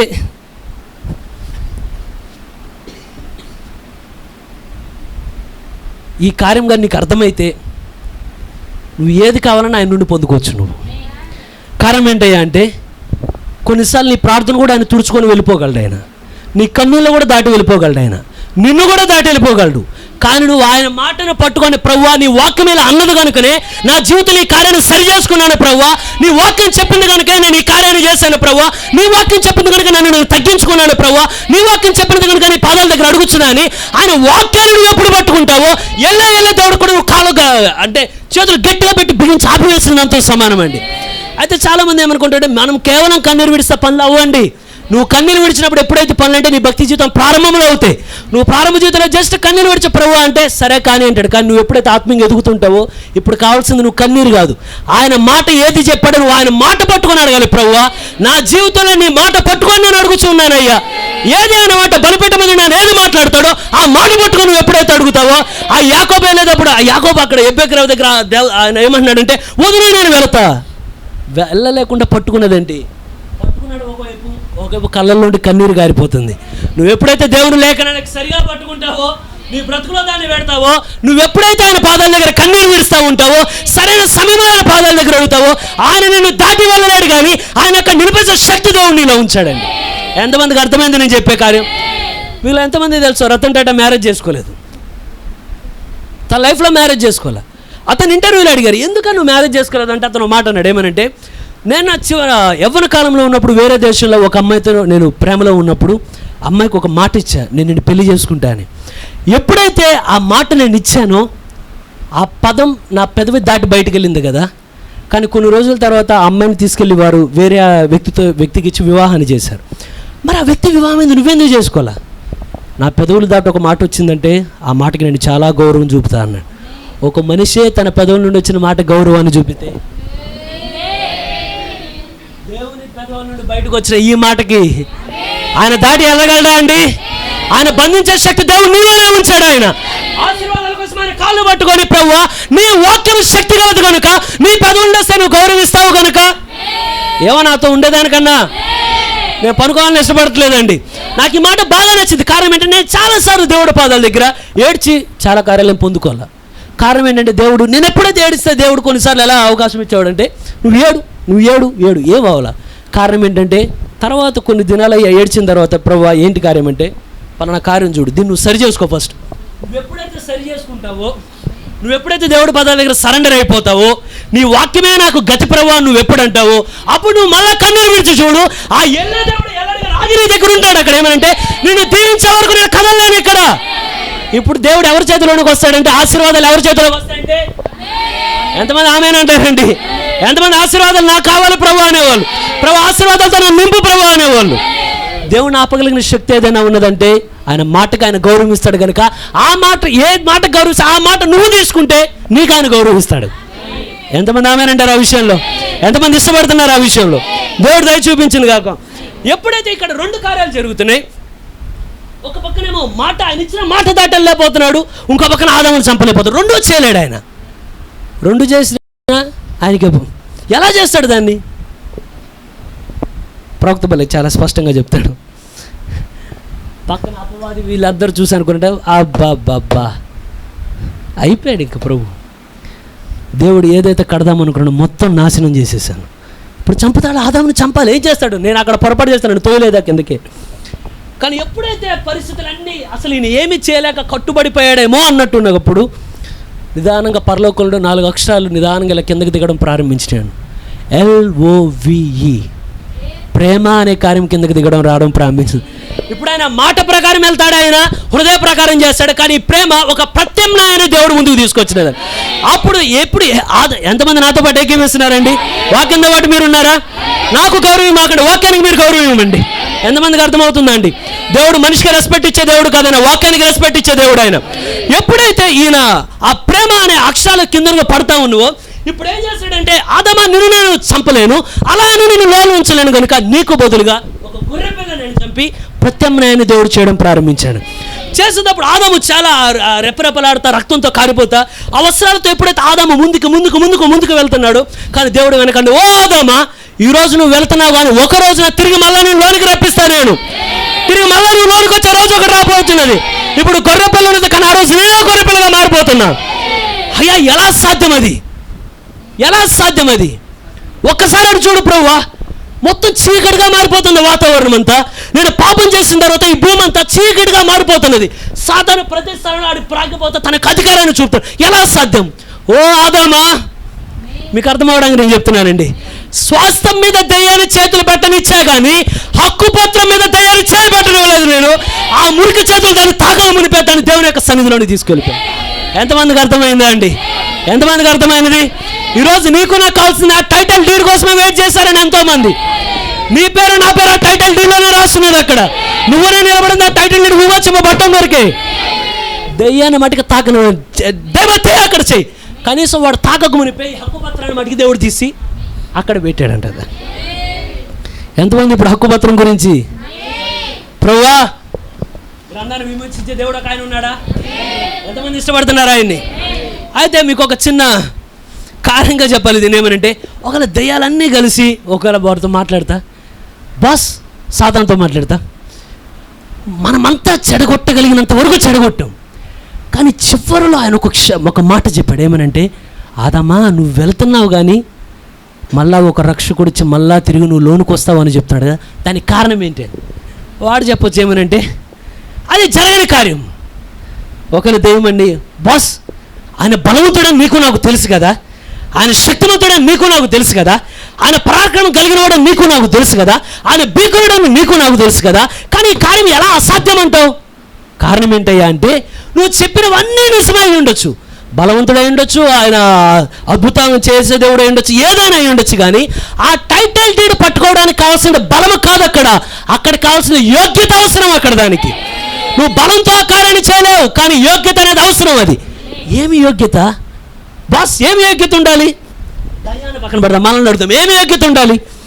సాధారణంగా ధైర్యం అనేది ఏమంటే, అది జరగాలంటే చాలా, అది మామూలు చిన్న చిన్న కార్యం కదయ్యా, దాన్ని విడిపించాలంటే. సోదరుడా ఏమి యోగ్యత కావాలయ్యా అంటే, కనీసం పరలోకంలో సింహాసనం ముందు ఏ దేవుడైతే దాన్ని చేతితో పట్టుకున్నాడో, ఒకవేళ నువ్వు విడిపించగలవా దీన్ని అంటే, ఆయన కనీసం ఆ పోస్ట్లో కూడా లేడు. ఆయన విడిపించే పోస్ట్ దాన్ని పట్టుకోండి. ఎవరైనా విడిపించేవాళ్ళు ఉన్నారా? కారణం ఏంటంటే, నిన్ను నన్ను విడిపించాలంటే సింహాసనం మీద ఉంటే ఆ పని అవ్వదు. అక్కడ దేవదూతలు ఆ పని చేయలేరు. అక్కడ అతను నీకు నాకు ఒక బంధువుడుగా, సమీప బంధువుడుగా ఈ మట్టిలోనికి వచ్చి ఆయన నివసిస్తే కానీ అప్పుడు మాత్రం ఆ టైటిల్ నిన్ను ఆయన విడిపించగలడు. ఆయన ఎంతమందికి అర్థమైందండి? అది ఎవరైనా గ్రహించగలుగుతున్నారా? దేవుడు దయ చూపించను గాక. ఆయన శక్తిమంతుడు అయ్యొచ్చు, ఏదైనా అయ్యొచ్చు, అదంతా అనవసరం. నీకు కావాల్సింది వర్తి. ఆయన యోగ్యుడా? చెప్పు యోగ్యుడా? వెంటనే వాళ్ళు ఏమో దయ్యాలనమాట. ఆయన దేవుడు పరలోకంలో కూర్చొని ఆయన ఏం చేస్తాడు? మీరేమి టెన్షన్ పడమాకండి ఓ దయ్యాలారా. మనమంతా చాలా కూల్గా ఉందాం ఈ రోజుకి. కరెక్ట్గా మీ కెమెరాలో ఒక్కసారి ఆదికాండం నుండి అలా మత్తయి గ్రంథం నుండికి తిప్పారండి. ఎప్పుడైతే 4000 సంవత్సరాలు జరిగిన తర్వాత యెరూషలేములో చాలా ప్రశాంతంగా ఉన్నదండి. ఎక్కడ చూసినా ఏమనంటే ఎవరి పనుల్లో వారు నిమగ్నమైపోయారు, ఎవరి కార్యాల్లో వారు ఉన్నారు. అక్కడికి వెళ్ళిన తర్వాత ఒక మాట వినబడుతుంది. ఏమనంటే, ఎప్పుడైతే ఆ దూరం నుండి జ్ఞానుడు ఎప్పుడైతే ఆ యెరూషలేములోకి వచ్చారో, వచ్చిన తర్వాత ఒక మాట, ప్రతి సందు తిరుగుతున్నారు, ప్రతి గల్లీ తిరుగుతున్నారండి. ప్రతి సందులోకి వెళ్ళి యూదుల రాజు ఇక్కడ కూడా ఉన్నాడా? ఇక్కడ యూదుల రాజు ఇక్కడ పుట్టినవాడు ఇక్కడ ఉన్నాడు. ఒకసారి ఉలిక్కవాడు, ఏంటి యూదుల రాజుగా పుట్టినవాడు ఇక్కడ?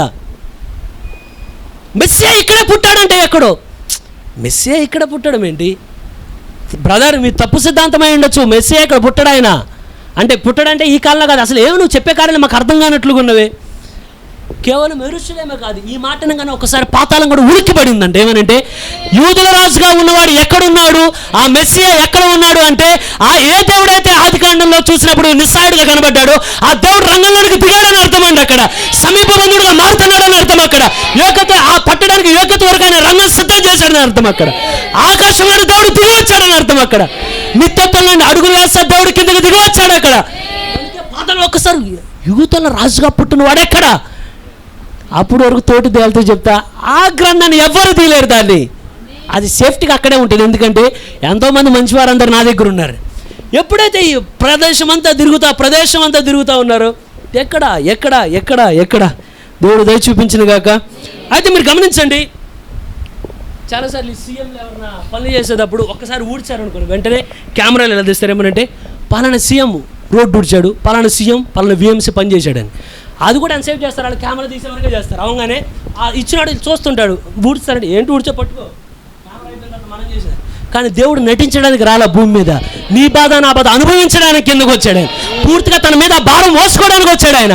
ఆయన పుట్టినప్పుడు ఆయన యొక్క ఏకదృష్టి దేని మీద ఉందంటే, ఆ టైటిల్ డీడ్ ఎలా నేను వినిపించాలి దాన్ని. ఆయన యొక్క దర్శనం ఏంటంటే, ఆ టైటిల్ డీడ్ విమోచించాలి దాన్ని. నేను ఎంతమందికి అర్థమవుతున్నదో అండి.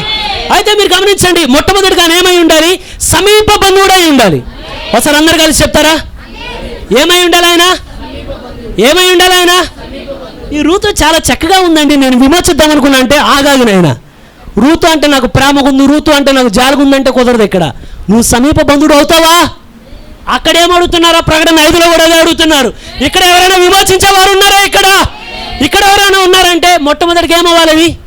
He should be king's man. అంటే అతను ఖచ్చితంగా ఏ మనిషిని విడిపించాలంటే ఆ మనిషిలోనే ఆయన ఒక సమీప బంధువుడుగా జన్మించిన వ్యక్తి అయి ఉండాలి. ఎంతమంది ఆమేనంటారండి? నిజమే అంటారు కదా అన్ని. అయితే ఫస్ట్ కార్యం అయిపోయినది. రెండవసారిగా వచ్చేసరికి ఎప్పుడైతే ఈ ప్రభువైన యేసుక్రీస్తు ఆయన, నేను ఇంకా చాలా వేగంగా వెళ్తున్నానండి, సమయం లేదు. ప్రభువైన యేసుక్రీస్తు ఆయన ఎప్పుడైతే మరి క్యాచ్ చేసేవాళ్ళు క్యాచ్ చేస్తారని నేను నమ్ముతున్నాను. నేను చాలా సులువుగా వెళ్తానని ఆశిస్తున్నాను. ఒకవేళ నా వల్ల కాకపోతే దేవుడు దయ చూపించిన గాక. ఎప్పుడైతే యేసు ప్రభు ఎదుగుతా ఆయన వెళ్తూ ఉన్నారో, ఆయన పుట్టినప్పటి నుండి ఒక్క మచ్చను కూడా దేవుడు మీదకు రానివ్వట్ల. కారణం ఏంటంటే, ఆ టైటిల్ విమోచించాలంటే వాడు పరిశుద్ధులైన వ్యక్తి అయి ఉండాలి కనుక ఆయన దృష్టి అంతా ఆ టైటిల్ నేను ఎలా నేను విడిపించాలి. నాకెంత ఆనందం ఉందంటే, ఆయన చేసిన త్యాగం అంతా నా కోసమే. అది ఆయన చేసిన త్యాగం అంతా నన్ను విడిపించడానికి కొరకే. ఆయన మచ్చ లేకుండా బతికిన మచ్చలో నన్ను విడిపించడానికి. ఆయన యోగ్యుడు గల వాళ్ళుగా నిలబడింది అయోగ్యుని నన్ను విడిపించడానికి కొరకే. ఆయన ప్రతిదిన శరీరాన్ని నలగొడుతున్నాడు ఆయన. కారణం, ఓ సహోదరులారా, ఒకరోజు మీ యొక్క టైటిల్ నేను విమోచించలేండి. మీరు గమనించండి, మీరు పాత నిబంధన గ్రంథంలోకి వెళ్ళిన తర్వాత అబ్రాహాము దేవుడు ఏమవుతాడు? నా తండ్రి. ఆయన సర్వశక్తిమంతుడు, ఆయన ఎల్ షద్దాయ్, ఆయన ఎలోహీం, ఆయన స్వస్థపరిచే దేవుడు. ఏదైనా చెప్పొచ్చు, కానీ పాత నిబంధన గ్రంథంలో ఏ ఒక్క స్థలంలో కూడా యెహోవా సమీపవంతుడు అని చెప్పే అవకాశమే లేదండి. కానీ అది ఎప్పుడు వచ్చిందంటే ఆ టైటిల్ ఎప్పుడు వచ్చిందంటే యేసు ప్రభుకి మత్తయిలో ఎప్పుడైతే శరీరధారిగా వచ్చారో ఈయన మరొక దాన్ని సంపాదించడం ఏమనంటే ఈయన ఇప్పుడు మనకు సమీపుడైన బంధువుడు. ఈయన ఎంతమంది క్యాచ్ చేయగలిగారు దీన్ని? కొత్త నిబంధన మరొక టైటిల్ ఆయన చేర్చుకున్నాడు. ఆయన ఏమనంటే నేనే మీ యొక్క సమీప బంధువుని. ఎంతమందికి అర్థమవుతున్నదా అండి? ఆయన లిల్లినే అంటారా? నలపబడి పోయబడ్డాడంటారా? ఆయన పాత నిబంధనలో నలపబడ్డా, కానీ కొత్త నిబంధనలో ఆయన నలపబడ్డాడు. ఎవరి కోసం? ఆయన దృష్టి అంతా టైటిల్. ఈరోజు నీ దృష్టి నా దృష్టి ఏమిటంటే, ఓ ప్రభువా విమోచన గ్రంథం నువ్వు ఎప్పుడానికి దిగొచ్చండి, ఆ గ్రంథంలో నా పేరు ఉన్నది కనుక నా సంతోషానికి అవధులు లేవు ప్రభువా. ఈ లోకంలో ఏది నాకు వద్దు, కానీ ఆ గ్రంథంలో నేను తెలిసిన ప్రత్యక్షత నాకు చాలు ప్రభువా. ఎందుకోసం ఆయన చేశాడు? అది నీ కోసం నా కోసం చేశాడు దాన్ని. ఆయన నలపబడుతున్నాడు కారణం రాత్రి పగలు కారణం నిన్ను విడిపించడానికి, నన్ను విడిపించడానికి. ఎంతమందికి అర్థమైనదండి? ఎప్పుడైతే ఆ శోధన పర్వతం మీదకి వచ్చిన తర్వాత సాతానికి ఒక అర్థమైంది ఏమనంటే, మన సిస్టర్లకి బ్రదర్లకి అయితే చర్చిలో బ్రదర్కి ఒక సినిమాని చూపిస్తే పడిపోతారు వీళ్ళు, ఇలా సీరియల్ చూపిస్తే పడిపోతారు వీళ్ళు, కొంచెం కోపం తెప్పిస్తే ఇక ఎగిరిపోతారు వీళ్ళు. అయితే కానీ ప్రభుని యేసుక్రీస్తుని చూస్తే ఈయన వీటన్నిటికన్నా సహజాతీతంగా కనబడుతున్నాడు. ఆయనకి శరీరాశ పెడితే ఒకళ్ళన్నారు కాలుతో దాన్ని చేపోతారు, కానీ కారణం ఏంటంటే ఆయన ఎక్కడి నుండి వచ్చాడు? ఆయన ఎరిగిన దేవుడు, ఆయన పరిశుద్ధత కలిగిన దేవుడు. ఆయన శరీరాశకు పడిపోట్ల, సిగరెట్కి పడిపోట్ల, దేనికి పడిపోట్ల. కానీ దెయ్యం చూసి అర్థమైంది ఏమనంటే ఈయన ఇళ్ళలాగా చిన్న కోరికల కోసం రాలేదు, కానీ ఈయన ఏకంగా టైటిల్ డీడ్ కోసం కిందకి దిగి వచ్చాడు. ఈయన రాజ్యాన్ని స్వతంత్రించుకోవడానికి దిగి వచ్చాడు. ఆయన ఆ ప్రతి ఒక్కరిని విడిపించడానికి వచ్చాడు. కనుక ఈ భూమిని కావాలంటే ఓ యేసు ఒక్కసారి నా మోకాళ్ళ మీద నువ్వు పడు, కాళ్ళ మీద ఒక్కసారి పడు. ప్రవక్త అంటాడు 1 minute Russia, Ukraine, India, America ఇవన్నింటిలో చూపించాడు. వీటన్నిటిలో ఇస్తా, ఈ భూమి కొరకే కదా నువ్వు ఇంత త్యాగం చేయాలనుకున్నావు, ఒక్కసారి నా కాళ్ళ మీద పడు, నీకు మొత్తాన్ని ఇస్తానన్నాడంట. ఆయన పడ్డాడా? అయితే దీన్ని ఇక్కడ ఒక వర్తమానంలో ఒక చిన్న బిట్టి చెప్పాలని కోరుతున్నానండి. కారణం ఏంటంటే దేవుడు నిన్ను నన్ను విమోచించకుండా ఒకవేళ అంతా పట్టుబడితే ఆయన ఒక కార్యాన్ని చేయమనంటే, అసలు ఈ పడిపోయిన వాళ్ళందరూ విడిపించడం దేనికి? వీళ్ళందరూ ఇదంతా చేయడం మొత్తం సర్వనాశనం చేసేసి కొత్త భూమి కొత్త ప్రపంచం ఆయన చేయలేడా? ఎంతమందికి అర్థమైందండి? అసలు నిన్ను నన్ను పైకి లేపకుండా ఆదికాండంతోనే సర్వ భూమిని నాశనం చేసేసి కొత్త భూమి చేయలేడా ఆయన? కొత్త ఆకాశాన్ని చేయలేడా? చేయలేడా ఆయన? సమస్త భూమి ఆకాశాలు ఆయనవే కదా. ఆయన బలశౌరుడైన దేవుడు కదా, ఆయనకి ఏకత కలిగిన దేవుడు కదా, ఆయన సర్వశక్తిమంతుడు కనుక ఏదైనా చేయొచ్చు ఆయన. కానీ అలా చేయాలని కోరట్లేదంటే ఏది పడిందో దాన్ని విడిపించడం కొరకే నేను వచ్చా. సృష్టికర్తగా ఉండడం కన్నా విమోచకుడుగా ఉండడం చాలా కష్టమైన కార్యం అండి. ఎంతమందికి అర్థమైనదో? అయితే ఇక్కడ రెండో కార్యం చెప్పలేమనంటే ప్రవక్త ఏమంటాడంటే సాతాను ఎప్పుడైతే ముందుకు వచ్చినప్పుడు దేవుడు తనకున్న బలమంతటిని ఒక్కసారి సాతాను మీద చూపించచ్చంట, కానీ చూపించలేదంట. ఎలా నిలబడి సాతానా నా వెనుకపోము నువ్వు ఇక్కడ నుండి. కారణం ఏంటంటే ఇది దేవుడు మీకు అర్థమయ్యట్లేదు, దయ చూపిన కాక. ఆయన కోరితే భూమి అంతా ఎవరి చేతుల్లోకి వెళ్ళింది? సాతాను చేతుల్లోకి వెళ్ళిందా? స్వాస్థ్యం ఎవరి చేతుల్లోనికి వెళ్ళింది? అంటే ఎవరో అక్రమంగా ఏం చేశాడంటే ఆక్రమించాడు దాన్ని. నీకు అనారోగ్యం వచ్చినప్పుడు చెప్పొచ్చు, నువ్వు అక్రమంగా నువ్వేం చేస్తున్నావు? ఆక్రమిస్తున్నావు రా సాతానా, get out from this place. కారణం అంటే నా మీద అధికారం నీకు కాదు, కానీ దేవుడు కూడా నా మీద అధికారం అని. దేవుడు తనకున్న అధికారాన్ని అడిగితే దెయ్యం దానికి లేని అధికారంలో, అంటే ఎక్కడ ఖాళీ ఉంటే అక్కడికి వెళ్ళి కొంచెం 4 రాళ్ళు పాతేసి ఒక చిన్న పూరీలు వేసుకొని ఇదే నా ప్లేస్ అంటాడు వాడు. కానీ దేవుడు ఎక్కడ ఖాళీ స్థలం ఉంటే అక్కడ 4 రాళ్ళు వేయడండి. ఏ స్థలమైనా ఆయన ఏది నిర్ణయించాడు దాన్ని తిరిగి విమోచించే దేవుడు ఆయన. ఖాళీగా ఉన్న ప్రతి స్థలంలో టెంట్ లేడు దేవుడు. ఎంతమంది అందుకు అర్థమైందో? ఆయన స్థలం మీద అక్కడికి మాత్రమే టెంట్ వేస్తాడు ఆయన. నీలో నాలో ఎందుకు ఆయన ఉంటున్నాడంటే మనం ఆయనకి సంబంధించిన వాళ్ళము కనుక ఆయన దిగుమానవుతున్నానికి వస్తాడు ఆయన. ఎంతమందికి అర్థమైంది? దేవుడు దయచూపును కాక. దేవుడు తలుచుకుంటే బలత్కారంగా బలవంతంగా దయ్యాన్ని ఒక్క తనుదని అసలు వాడు లేకుండా చేసి సమస్తాన్ని తీసుకోవచ్చు ఆయన. మీకు ఎగ్జాంపుల్ చెప్తా. చాలా చోట్ల మా ఫ్రెండ్స్ ఉన్నారు, కొన్నిసార్లు కొంతమంది ఎమ్మెల్యేల గురించి చెప్తే వాళ్ళు ఏమనేవాళ్ళంటే, అన్న మా ఇంటి స్థలం ఒక వివాదంలో చిక్కినప్పుడు పూర్తి హక్కులు మాకున్నాయన్న. నా పార్టీ నాయకుడి పేరు చెప్పను, విజయవాడలో వాళ్ళే. కానీ ఎప్పుడైతే మా అందరిని పిలిచి వాళ్ళ ఇంట్లోకి తీసుకెళ్లారన్న, అందరూ రౌండ్గా నుంచున్నారన్న. కర్రలు పట్టుకుని ఇలా నుంచొని, వాళ్ళ ఫ్రెండ్కి సంబంధించి కర్రలు పట్టుకుని ఇలా నుంచొని ఆసుపత్రిలో నిలబెట్టి వెనకాల ఇంకోటి తిప్పుతూ ఉంటాడు అన్నమాట కర్ర. ఏంటి సారు, ఆ స్థలం నాది సారు. ఆహా, నీదా? సైన్ పెట్టక్కడ, సైన్ పెట్టక్కడ. అక్కడ ఎలా కొడతారో బయట ఎవరికి తెలియదండి. బయట మాటికి ఒక బోర్డు ఉంటుంది. ఈ సెటిల్మెంట్లు అనేది తెలిసిన అందరికీ అర్థమవుతుంది. ఇది తెలిసిన వాళ్ళు ఉన్నారనుకుంటున్నాను నేను. సెటిల్మెంట్స్ అంటారు ఇవి. నువ్వు అమ్మవు దాన్ని, నీతో అమ్మిస్తారు దాన్ని. నువ్వు కొనవు, నీతో కొనిస్తారు దాన్ని. నువ్వు కట్టవు, నీతో కట్టిస్తారు దాన్ని. ఏదైనా బలవంతంగా చేస్తారు. దేవుడికి కూడా బలంగా చేసే శక్తి ఆయనకున్నది అక్కడ. అవునంటారా కాదంటారా ఈ విషయంలో? కానీ ప్రభుత్వం ఒక పదాన్ని వాడతాడు. ఏమనంటే ఆయన ఎలాగైనా విడిపించగలడు, కానీ ఆయన ఒక నిర్ణయాన్ని తీసుకున్నాడు. ఏమనంటే నేను ఇలాగ కాదు, కానీ చట్ట రీత్యా దాన్ని విడిపించాలో కోరాడంటే దేవుడు. ఎంతమందికి అర్థమైందా అండి? నిన్ను నన్ను దేవుడు ఊరికే సాధారణ బెదిరించి తీసుకోవట్లేదు, కానీ చట్టరీత్యా పూర్తి వెలని చెల్లించి అప్పుడు దేవుడు నిన్ను బయటకు విమోచించాడు. ఎంతమందికి అర్థమైందో ఈ కారు? మనం ఊరికే వచ్చిన వాళ్ళం కాదండి, చట్టరీత్యా విమోచించబడిన వాళ్ళం. మనం దేవుని మన మీద అధికారం లేదే లేదండి, కారణం పూర్తి వల్ల చెల్లించబడినది అక్కడ. ఎంతమంది యోగ్యులు? మీకు మీరు కదా, ఆయన కృప వల్ల యోగ్యులుగా మార్చబడిన వాళ్ళు. ఆమేన్. నిజమంటారా? ఆయన చేయగలడు, కానీ ఆయన చేయలా. చట్టరీత్యా నిన్ను విమోచిస్తా.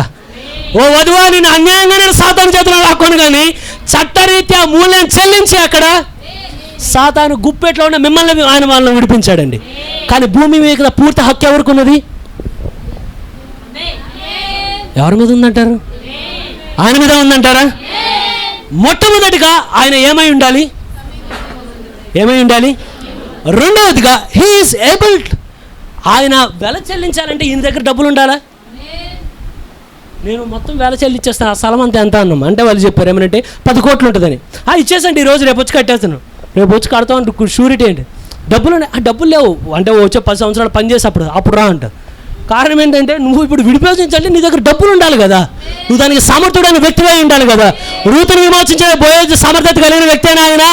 బోయజ్ దగ్గర డబ్బులుగా విమోచించడానికి, బోయజ్ దగ్గర శక్తులుగా విమోచించడానికి, నిన్ను నన్ను విమోచించిన దేవుడి దగ్గర కూడా సమర్థత ఉన్నదండి. ఏమి తెచ్చాడయ్యా అంటే ఆయన అదేది తీసుకురాలా. కానీ దేని కింద చూసాను ఏమనంటే కింద అంటే మీకు అర్థం అవ్వట్లేదని చెప్తున్నా. ఏమనంటే పక్కన ఉన్న వాళ్ళు చూసి అరే ఒకళ్ళ అంటే మీకు అర్థం అవ్వాలని చెప్తున్నా, ఒకవేళ పక్కన తేలితో మాట్లాడతా ఆ కార్యం ఎన్నడికి జరగదు. కారణం ఏంటంటే దాన్ని విమోచించాలంటే విలువైన రక్తం ప్రోక్షించేవాడే ఉండాలి. ఒక మాట గమనించు. అయ్యా దానియేలు ఉన్నాడు, దానియేలు ఏ రక్తం ఉన్నది? ఆదాము దగ్గర మనం చెరిపేసిన రక్తమే కనబడుతుంది అక్కడంతా. యోబులో మనం చెరిపిన రక్తమే, అన్ని చోట్ల చెరిపిన రక్తం, అన్ని చోట్ల చెరిపిన రక్తమే. కానీ ఆయన రంగం మీదకి వచ్చిన తర్వాత చెడిన రక్తంతో రాలేదు. కానీ ఆయన ఒక రక్త బిందువును ఆయన క్రమాన్ని తయారు చేసి ఆయన దానిలోనికి వచ్చి ఆయన మరే గర్భంలోనికి వచ్చి ఆయన చిన్నవారు కదా. ఇప్పుడు నేను సమర్థత కలిగిన వాడిని. నా రక్తానికి ఎవరైనా ఎంతమందికి అర్థమైనదండి చెప్పే వాక్యం? ఆయన సమర్థత కలిగిన దేవుడైనా, ఆయన రక్తంలో ఏదైనా మచ్చ అనేది ఉన్నదా? పాపంలో ఉన్న వారిలో లేడు, కానీ వెలుపల నుండి వచ్చి ఆయన డోర్ ఓపెన్ రండి బయటికి. ఎంతమంది ఆయన ఏబుల్ అంటారు? ఆయన సమర్థత కలిగిన దేవుడైనా, మొట్టమొదటిగా సమీప బంధువేనా? ఆమేన్. రెండవ సమర్థత కలిగిన దేవుడైనా? ఆమేన్. ఇప్పుడు వెళ్ళిపోవచ్చా మరి గ్రంథాన్ని తీయడానికి? ఎందుకని అంటారు? సమీప బంధువుడు అయ్యాడు ఆయన. అసలు చూడండి, ఎవరైనా బాగా డబ్బు ఉన్న వాళ్ళకి మన పెళ్లి సంబంధం కుదిరింది అనుకోండి, కుదిరి ఎంత ఆనందం ఉంటుందంటే వాళ్ళు ఇప్పుడు దాకా ఎమ్మెల్యే ఎంపీ అని పిలిచాం, ఇక మీదట వియ్యంకుడు అత్తగారు బావగారు మా ఆయనని పిలుస్తాను. వాళ్ళే నీకు బంధువులు అయితే అట్లుంటే అసలు సభ మొత్తానికే రాజుగా ఉన్న దేవుడు ఆయనే నీకు నాకు బంధువులుగా దిగొస్తే ఇది ఎంత సంతోషకరమైన సమయమో కదా. ఇది ఎంత సంతోషకరమైన అంటే ఎంత ఆనందకరమో ఇది. అయితే మీరు గమనించండి, ఇప్పుడు అన్నిటికీ యోగ్యుడా కాదు ఆయన? బాప్తిస్మ ఇచ్చి యోహాను పిలిచి యోగ్యుడైనా ఆయన? ఓ నువ్వెవరు, నువ్వు ఏలియావా ఆయన అంటే నేను ఇప్పుడు ఒక పరిచర్య చేస్తున్నా, కానీ నా వెనుక వచ్చేవాడు నీళ్ళతో మీకు బాప్తిస్మ ఇయ్యాడు, కానీ అగ్నితోనూ ఆమేన్ పరిశుద్ధాత్మను బాప్తిస్మ ఇచ్చావు అక్కడ ఆయన రాబోతున్నాడు. ఆయన చెప్పులో వారు తీయడానికి కూడా నేను యోగ్యుని కాను. నేను అక్కడ ఐఎమ్ అన్వర్తి, నేను అయోగ్యుని ఆయన ముందు నిలబడ్డానికి. ఆయన వస్తారు యేసుప్రభు ఎప్పుడైతే రాగానే అయ్యా నీకు బాప్తిస్మ ఇచ్చినందుకు నేను యోగ్యుని కాను ప్రభువా, నువ్వే నాకు ఇవ్వాలని నేను కోరుతున్నాను అక్కడ. అవునన్నారు, అంతే అన్నాడు ఆయన. సదాధిపతి దగ్గరికి వెళ్ళేటప్పుడు ఆయన దగ్గర ఏమన్నారంటే అయ్యా దయచేసి మా ఇంటి దగ్గర రోగి ఒక ఆ పనివాడు ఇట్లా ఉన్నాడు ఎవరిని చెప్పినప్పుడు సరే పదండి. అయ్యా నువ్వు నా ఇంటిలోనికి రావడానికి నా ఇల్లు ఏకమైనది కాదు ప్రభువా. ఎంతమంది చెప్పగలం ఇక్కడ? నువ్వు మా ఇంటికి రావడానికి మా ఇల్లు ఏకమైనది కాదు ప్రభువా. నువ్వు మా నా గుండెలోనికి రావడానికి మా గుండె ఏకమైనది కాదు ప్రభువా. యోగ్యత కాదంటున్నాడు ఆయన. కానీ యోగ్యత కాదు, కానీ ఆయన ఆగడు. ఆయన ఇంకా మన ఇంటి దగ్గర ఉంటాడండి. ఆయన ఇంకా మన గుంట్లో సంచారం చేస్తూ ఉంటాడండి. అయోగ్యులమైన మన హృదయంలోనికి ఆయన వస్తాడండి. మనం అయోగ్యులమే, కానీ ఆయన యోగ్యుడైన దేవుడు. ఆయన దీన్నే కృప అని పిలుస్తారు. అవునా? పేతురు దగ్గర అద్భుతాలు జరగగానే పేతురు మాట్లాడాడు, ఓ ప్రభువా దయచేసి నన్ను విడిచి వెళ్ళిపో, నువ్వు దయచేసి నన్ను విడిచి వెళ్ళిపో, నీతో ఉండడానికి నేను యోగ్యుడు కాను, నేను అపాత్రుని ఎంచుకుంటున్నా. ఓ పేతురు, సిమోను పేతురు, ఇప్పుడు వరకు నువ్వు ఇప్పుడు వరకు చేపలు పట్టావు, కానీ అసలైన యోగ్యుని నువ్వు కలుసుకున్న తర్వాత ఇక నేను మనుషులు పట్టే జాలరుగా నేను చేయబోతున్నా. పరిచర్యకి అయోగ్యుని దేవుడు పరిచర్లో కూడా యోగ్యంగా నిలబెట్టాడండి. ఆమేనంటారా? ఏమేమి ఆయన ఫిల్ చేశాడు? ఇప్పుడు దాకా సమీప బంధువుడుగా మారాడు ఆయన. ఆయన కన్యక గర్భాన పుట్టాడు ఆయన. ఆయన సామర్థ్యం ఉన్నదా లేదా అంటే ఆయనలో. మీరు సాతాను దగ్గరికి వెళ్ళి సాతాను నువ్వు విడిపిస్తావంటాడంటే ఆడంటే అసలు అది మొత్తం పోవడానికి కారణమే నేను. ఇక నేను వెళ్ళట్టు విడిపిస్తాను దాన్ని. నీ వల్ల కాదనే దేవుడు అక్కడ కేవలం పరలోకంలో అనౌన్స్మెంట్ చేసి ఆపలేదండి. భూమి మీద అనౌన్స్మెంట్. అక్కడ ఏమన్నదంటే భూమి క్రింద కూడా ఎవడునూ లేడు అక్కడ. సాతాను కూడా పంపిస్తాను, నీ వల్ల ఏమైనా అయిద్దా? నా వల్ల కూడా కాదు ప్రభువా. కానీ అది చేతులెత్తి చెప్పుంటారు నా వల్ల కాదని. వాడు ఎప్పుడు ఒప్పుకోడు. అదే వాడుకున్న గొప్పతనం వాడిది. దేవుడు దయచూపును గాక. అయితే కానీ ఎప్పుడైతే గెత్సెమనే వనములోకి వచ్చిన తర్వాత ఈయన ఇప్పటివరకు నేనేమి చెప్పాను ఒకసారి చెప్తారా? అవునా? అయితే మూడవదిగా గెత్సెమనే వనంలోకి వచ్చిన తర్వాత చాలా నలిగిపోతున్నాడు. ఆయన ఎప్పుడైతే ప్రార్థించడం ప్రారంభించినో చెమట కూడా అలా రక్తపు బిందువుల్లా కింద కారిపోతున్నదని. ఒక్కొక్క కార్యం రేపటి దినాన ఏం జరగబోతున్నది, ఎలా నిన్ను కొడతారు, ఎలా నిన్ను కొరడాలతో కొడతారు, ఎలా ముళ్ళ కిరీటం పెడతారు, అవన్నీ చూస్తా ఉండగానే ఆయన, ఓ తండ్రి సాధ్యమైతే ఈ గిన్నెను నా నుండి దూరపరచు.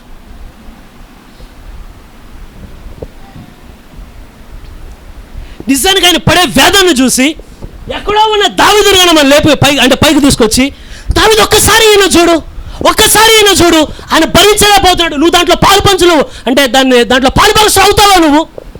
దావీదు ఒక పని చేస్తాడు, అయ్యా ఆయన మీదున్నది నా దోషం నీ దోషం కాదు, సమస్త లోక పాప భారమంతా ఆయన మీద మోపబడినది కనుక నేను కూడా నా రెండు చేతులు ఈయన మీద మోపబోతున్నా. నా పొరపాటు కూడా ఈయన మోసును గాక, నాకు వదిలే ఈయన బలిగా మారును గాక, నాకు వదిలే ఈయన కూడా చేతులు పెడతాడండి. మీరు యోబుని పిలుస్తా, యోబు నువ్వు రక్షిస్తావా? నేను కూడా రక్షించలేను, కానీ నేను కూడా నా చేతులను ఆయన మీద మోపాలని కోరుతున్నా. ఈ పనితో నేను గుర్తుంచుకోవాలని కోరుతున్నా. నేను ఒక నన్ను పిలిచినా మనం ఏం చేయాలని వెళ్ళి, ప్రభువా నా చిన్న ప్రాణి ఎన్ని పొరపాట్లు నేను చేశానో ప్రభువా, ఎన్ని దోషాలు నేను చేశానో ప్రభువా, ఎంత అయోగ్యున్నో ప్రభువా, కానీ దయచేసి నా చేతులు నీ మీద పెడుతున్నానయ్యా, దయచేసి నన్ను క్షమించు ప్రభువా. మా అందరి పాప భారం మోయడానికి నీవు మాత్రమే యోగ్యుడు అని దేవుడివి. తండ్రి నీ చిత్తమైతే ఈ గిన్నె నా నుండి దూరపరచుము. కానీ అందరిని మొత్తం ఒక్కొక్కటి కనబడుతున్నది. ఒక సేవకుడు బలి వివరించారు. ఎప్పుడైతే అలా ఆయన చాలా నలిగిపోతాయనలో ఉన్నాడు, నిదానికి ఒక దర్శనం కనబడుతున్నదంట.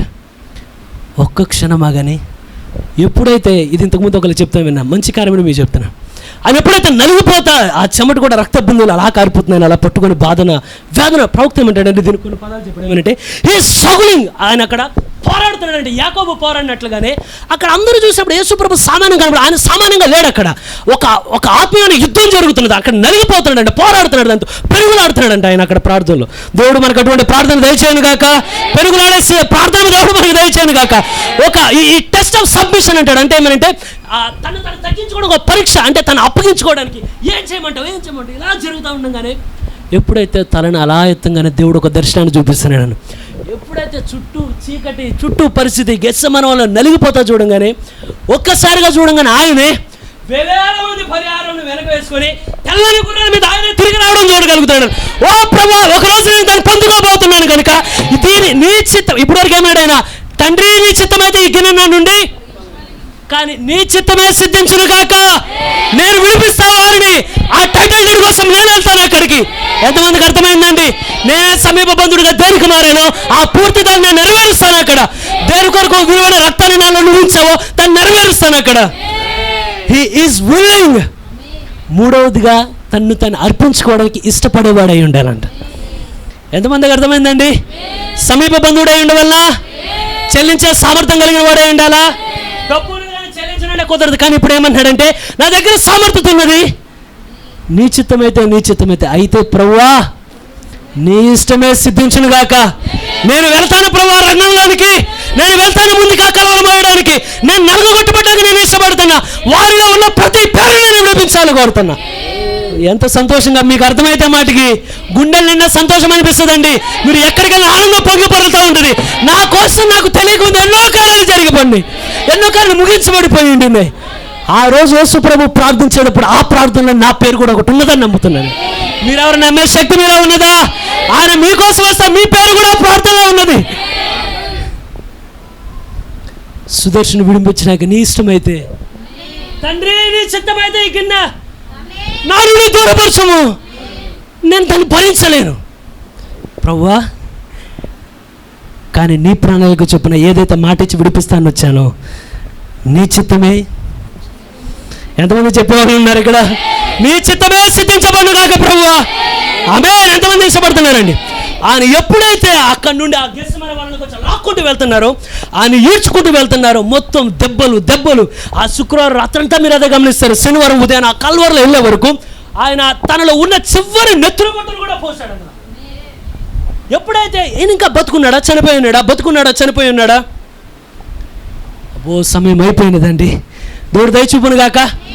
ఎప్పుడైతే చనిపోయినాడో బతుకున్నాడా ఏమనగానే దాన్ని పట్టుకుని ఒక్కసారి ఎప్పుడైతే పడవబోతుంటే రక్తంతో పాటు నీరు కూడా బయటకు వచ్చినదన్న. 4th వన్ ఏమనంటే, సమీప బంధువుడై ఉండవలను, సామర్థ్యత కలిగిన వాడై ఉండవలను, చెల్లించబడడానికి ఇష్టపడేవాడే ఉండాలి, చెల్లించడానికి. 4వదిగా పూర్తి వెలను చెల్లించిన వాడే ఉండాలండి. ఆయన సగం అమౌంట్ మీకోసం నా కోసం చెల్లించలా. ఎంతమందికి అర్థమైందా అండి? ఆయన తన్ను తాను మన కోసం ధారగా పోసుకున్నాడు. ఇప్పుడు ఆయన యోగ్యుడే అంటారా? ఇప్పుడు ప్రకటన 5వ గ్రంథాలు ఏమంటున్నారంటే, ఈ గ్రంథాన్ని తీయడానికి యోగ్యుడైన వాడు ఎవడు ఉన్నాడు ఇక్కడ? పరలోకంలో ఎక్కువ అయినపడుతుంది. ఎవరు? వెంటనే దానియేలు, యోబు వాళ్ళందరూ నిలబడి ఉన్నప్పుడు ఒక్కొక్కరు మా వల్ల కాదు. ఆదాము దగ్గర నుండి అపోస్తలుల వరకు ఎవరైనా ఉన్నారా ఇక్కడ? లేరు. అక్కడ అపోస్తలుల తర్వాత ప్రవక్తలు వచ్చే కాలం వరకు. ఏ కాలంలో వచ్చారు ప్రవక్తలు? ఈ కాలంలో వచ్చారా? ఈ 3 పదాలు ప్రవక్త వాడింది. ఆది కాండం నుండి అపోస్తలుల వరకు, అపోస్తలులే ప్రవక్తలకు ఎవరైనా ఉన్నారా ఇక్కడ? మా వల్ల కాదు. విడిపించగలిగితే ఇప్పుడు విడిపించండి, లేకుంటే సదా మీరు మౌనంగా ఉండి తీరవలసినదే. ఎవరు మా వల్ల కాదు అన్నప్పుడు ఇప్పుడు యోగ్యుడైన వాడు అడుగు పెట్టబోతున్నాడు లోనికి అనగానే యోహాను ఏడ్చాడు, ఓ ప్రభువా విడిపించువారు లేరా? ఓ యోహానా ఏడవకుము. ఆ గ్రంథమును తీసి దాని ముద్రను విప్పడానికి యూదా గోత్రస్తులు రంగంలోనికి రానున్నది అనగానే ఒక్కసారి యోహాను ఆనంద పట్టలేని సంతోషం బయటకు వచ్చినది. ఓ మహిమకు నీవు అర్హుడైన వాడో ప్రభువా, ఘనతకు నువ్వు అర్హుడైన వాడో తండ్రి, శక్తికి నువ్వు అర్హుడైన వాడో ప్రభువా, ఘనత ప్రభావం సర్వం నీకే చెల్లును గాక. ఎప్పుడైతే వధిస్తూ ఉంటే పూర్తిగా పోరాటం చేత నలగగొట్టబడి నలిపివేయబడి ఎట్లయితే యేసు ప్రభు ఉన్నారో ఆ పూర్తి నరక వేయబడినట్లుగా గొర్రె పిల్ల నిదానంగా వస్తున్నది. అక్కడ ఒక్కసారి చూసి ఇదా సింహం. ప్రవక్త అంటాడు, ఎక్కడి నుండి వస్తున్నది? అది విజ్ఞాపన చేసింది ఇప్పుడు వరకు. ఇప్పుడు తన యొక్క స్వాస్థ్యాన్ని తీసుకోవడానికి వస్తుంది. ఆయన వెల చెల్లించడానికి వెళ్ళట్లా. వెల ఎక్కడ చెల్లించాడంటే కల్వరిలో ఆయన పూర్తి వెలను చెల్లించాడండి. దేని కొరకు వెల చెల్లించాడో ఇప్పుడు మనల్ని ఆయన మొత్తం స్టార్ట్ చేయబోతున్నాడు. ఆయన విమోచన ప్రణాళిక సంపూర్ణం చేయబోతున్నాడు. ఆయన తీసుకోండి. ఎంతమందికి అర్థమైనది ఆ కార్యం? ఇప్పుడు ఆయన యోగ్యుడే అంటారా? ఆయన తప్ప యోగ్యుడు ఎవరు లేరు కదా. ఇప్పుడు ఆ యోగ్యుడు అన్నాడు వధువును చూసి, నేను యోగ్యత కాదు, నీవు యోగ్యురాలివి. దేవుడు దయ చూపును కాక. అన్ని కార్యాల కన్నా గొప్ప కార్యం ఏంటయ్యా అంటే, రాసి పక్కన ఉంచారండి,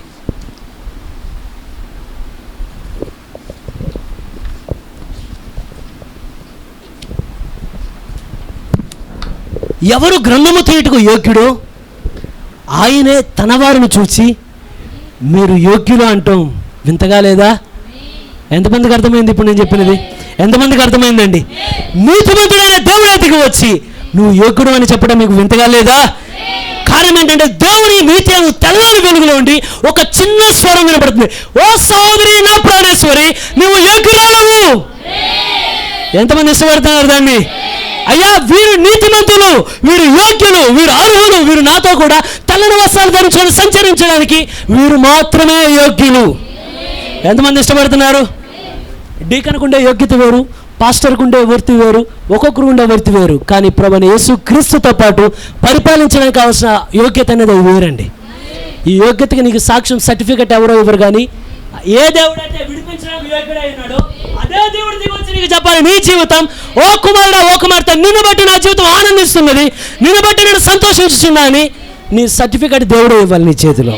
ఎంతమంది ఆయన నుండి కోరుతున్నారు? ప్రభువా నీ ముందు మేము యోగ్యులుగా నిలబడడానికి సిగ్గుపడే దాసులుగా కాకుండానట్లుగా యోగ్యత కలిగిన వారుగా మమ్మల్ని నిలబెట్టండి అయ్యా. ఎంతమంది ఇష్టపడుతున్నారు? నాకు ఇంకా ఈ వర్తమానం పూర్తి చేయాలని ఇంకా చాలా సమయం పడుతుంది, దయచేసి నుంచుందామండి.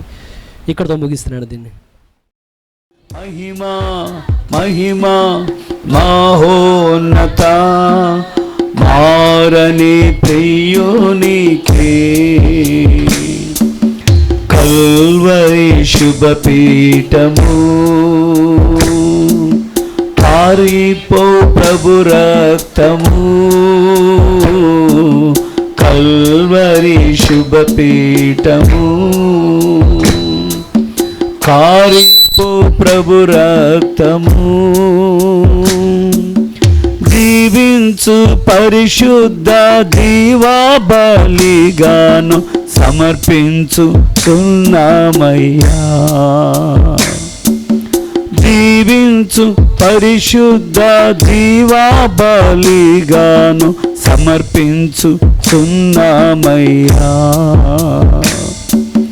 మహిమా మహిమా మహోన్నత మారని ప్రియునికే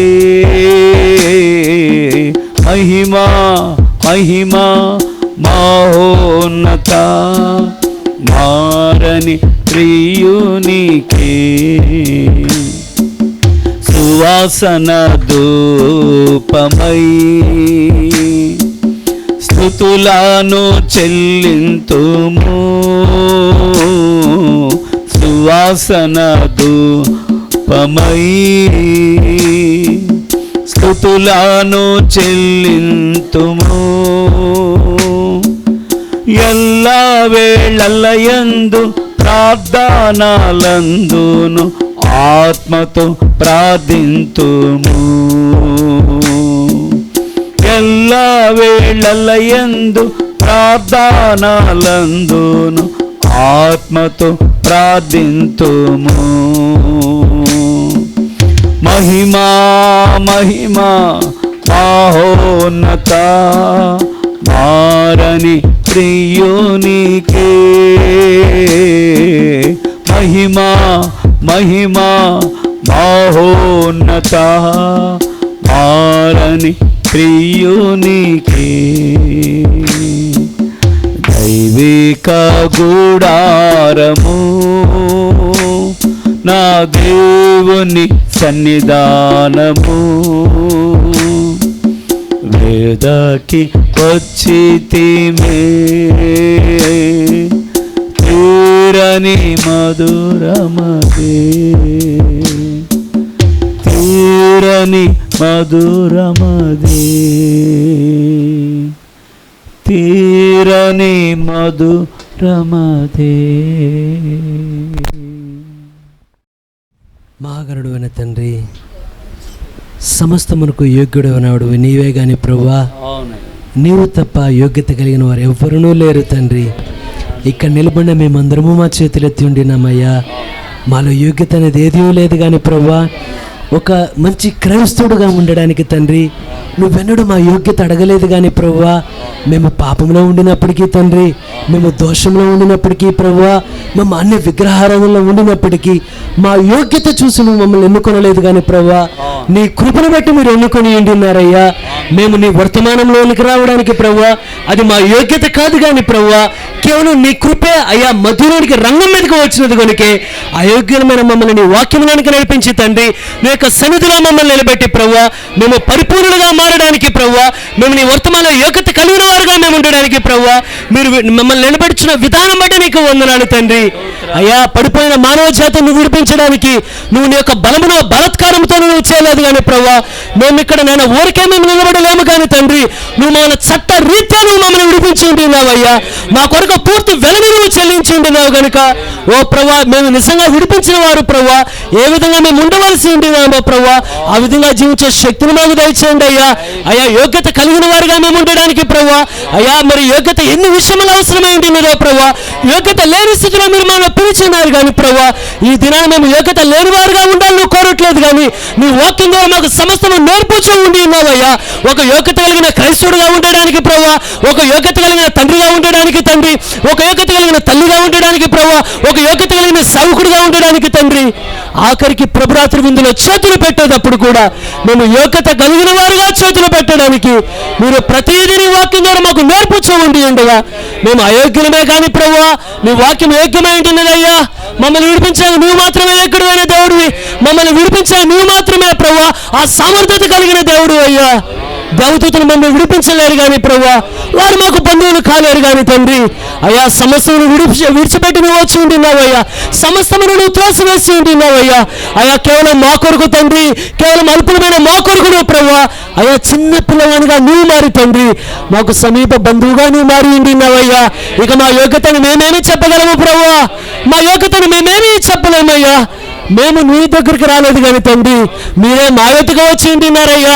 ఈ భూమి మీద దేవుడైన ఆదాము పడిపోయినప్పుడు తండ్రి ఆకాశమందున దేవుడు నీరు దిగి వచ్చి తండ్రి అయ్యా దేవుడే నరుడుగా మారి నరుడమైన మమ్మల్ని దేవుడిగా నిలబెట్టడానికి తండ్రి దైవములని పిలిచితండి మీరు ఎరుగురా అని చెప్పినట్లుగా మమ్మల్ని ఏ స్థానంలో నువ్వు నిలబెట్టుచు ఉన్నావో ప్రతి ఒక్క హృదయం దాన్ని గ్రహించుకోగలిగినట్లుగా తండ్రి ప్రతి ఒక్కరు వాక్యం అర్థం చేసుకోగలిగినట్లుగా ప్రభువా హక్కు పాత్రం ఎవరికో సంబంధించిన కార్యం కాదు కానీ ఓ ప్రభువా మా ఆత్మ రక్షించబడినదంటే తండ్రి మేము పాపం నుండి విమోచించబడి ఉన్నామంటే ప్రభువా మేము రక్తం చేత కడగబడి ఉన్నామంటే తండ్రి ఒక గొర్రె పిల్ల వెల చెల్లించినది కనుకనే ఓ పూర్తి వేళ చెల్లించి ఉంటున్నావు కనుక ఓ గెస్సమని వరంలో ఎంత వ్యాధి అయ్యా ఎంత వేదన చెంది ఉంటున్నావో ప్రభువా ఎంత నలిగిపోయి ఉంటున్నావో తండ్రి ఓ ప్రభువా ఆత్మీయంగా ఎటువంటి పోరాటం ఆ స్థలంలో జరిగి ఉంటున్నదో ఓ నా వలన కాదు అన్నట్టుగా ఉండినప్పటికీ కానీ కేవలం ప్రోక్త చెప్పుచున్నట్లుగా ఆయన గ్రంథమును ఎందుకు విమోచించును అనగా కేవలం మా మీద ఉన్న ప్రేమే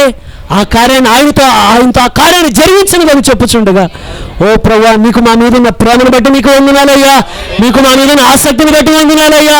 మీరు మా గురించి జాగ్రత్త తీసుకున్నందుకు వందనాలయ్యా. మాకు ఈ కార్యం ఏమీ తెలియనప్పుడే ప్రభువా నువ్వు సమస్తమును ముగించి వేసి ఈ సమయమైన రంగంలోనికి నీవు వచ్చి ఓ కుమారుడా ఓ కుమార్తె నువ్వు నశించబోయే అవకాశమే లేదని నీ కొరకు నేనే దిగి వచ్చి ఉంటున్నానని నీ కొరకు కావాల్సిన సామర్థ్యత నాలోనే ఉంటున్నదని నేనే పూర్తి వెల చెల్లించానని వెల చెల్లించడానికి నేనే ఇష్టపడి ఉంటున్నానని ఓ సమస్తముని లేఖనం ద్వారా మీరు తెలుపుచూ ఉండగా దెయ్యము ఎన్నడూ మమ్మల్ని ఏలుబడి చేయకుండానట్లుగా వాడిని మేము ఏలుబడి చేయనట్లుగా ప్రభువా వాడి కాళ్ళ కిందకి మేము వెళ్ళకుండానట్లుగా వాడిని మా కాళ్ళ కింద మేము అణగద్రొక్కగలిగినట్లుగా నీ వాక్యం మాకు నేర్పే సమస్త కార్యాల్లో తండ్రి మమ్మల్ని నీ కృపను బట్టి నిలబెట్టమని మేము అడుగుచూ ఉంటున్నాం. ఈ స్థలంలో నిలబడిన వారిని ఎవరైనా తండ్రి ఏదైనా బలహీనతల చేత ప్రభువా వారు పీడించబడే వారిగా ఉండి ఉంటే ఏదైనా వీడులేని బలహీనతల వారిలో ఉండి ఉంటే వారికి నేను దాసుని కాను అని వారు గుర్తించగలిగినట్లుగా నా కొరకు ఒక వేళ చెల్లించబడినది అని తండ్రి నా కొరకు యోగ్యుడైన వారు దిగి వచ్చి ఉంటున్నాడని నేను ఫరోకి ఇంకా దాసుడుగా ఉండవలసిన నిమిత్తమే లేదని ప్రభువా నీ బిడ్డను గుర్తించగలిగినట్లుగా దయ చూపించండి. మా స్థానం ఏంటో మేము తెలుసుకోగలిగినట్లుగా ఓ ప్రభువా ఒక రాజు ఏ విధంగా జీవించును రాజకుమారుడు ఏ విధంగా బ్రతుకును మా పరలోక రాజు నీవు రంగంలోకి వచ్చి ఉండగా మేము రాజుగానే జీవించడానికి ప్రభువా మమ్మల్ని రాజులని యాజక సమూహముగా ప్రభువా నువ్వు సమస్త ప్రజల్లో నుండి సమస్త భాషను మాట్లాడే వారిలో నుండి మీరు మమ్మల్ని కొని ప్రత్యేకపరిచినందుకు ఈ రాత్రికాలం కృతజ్ఞతలు మేము చెల్లిస్తూ ఉంటున్నాం.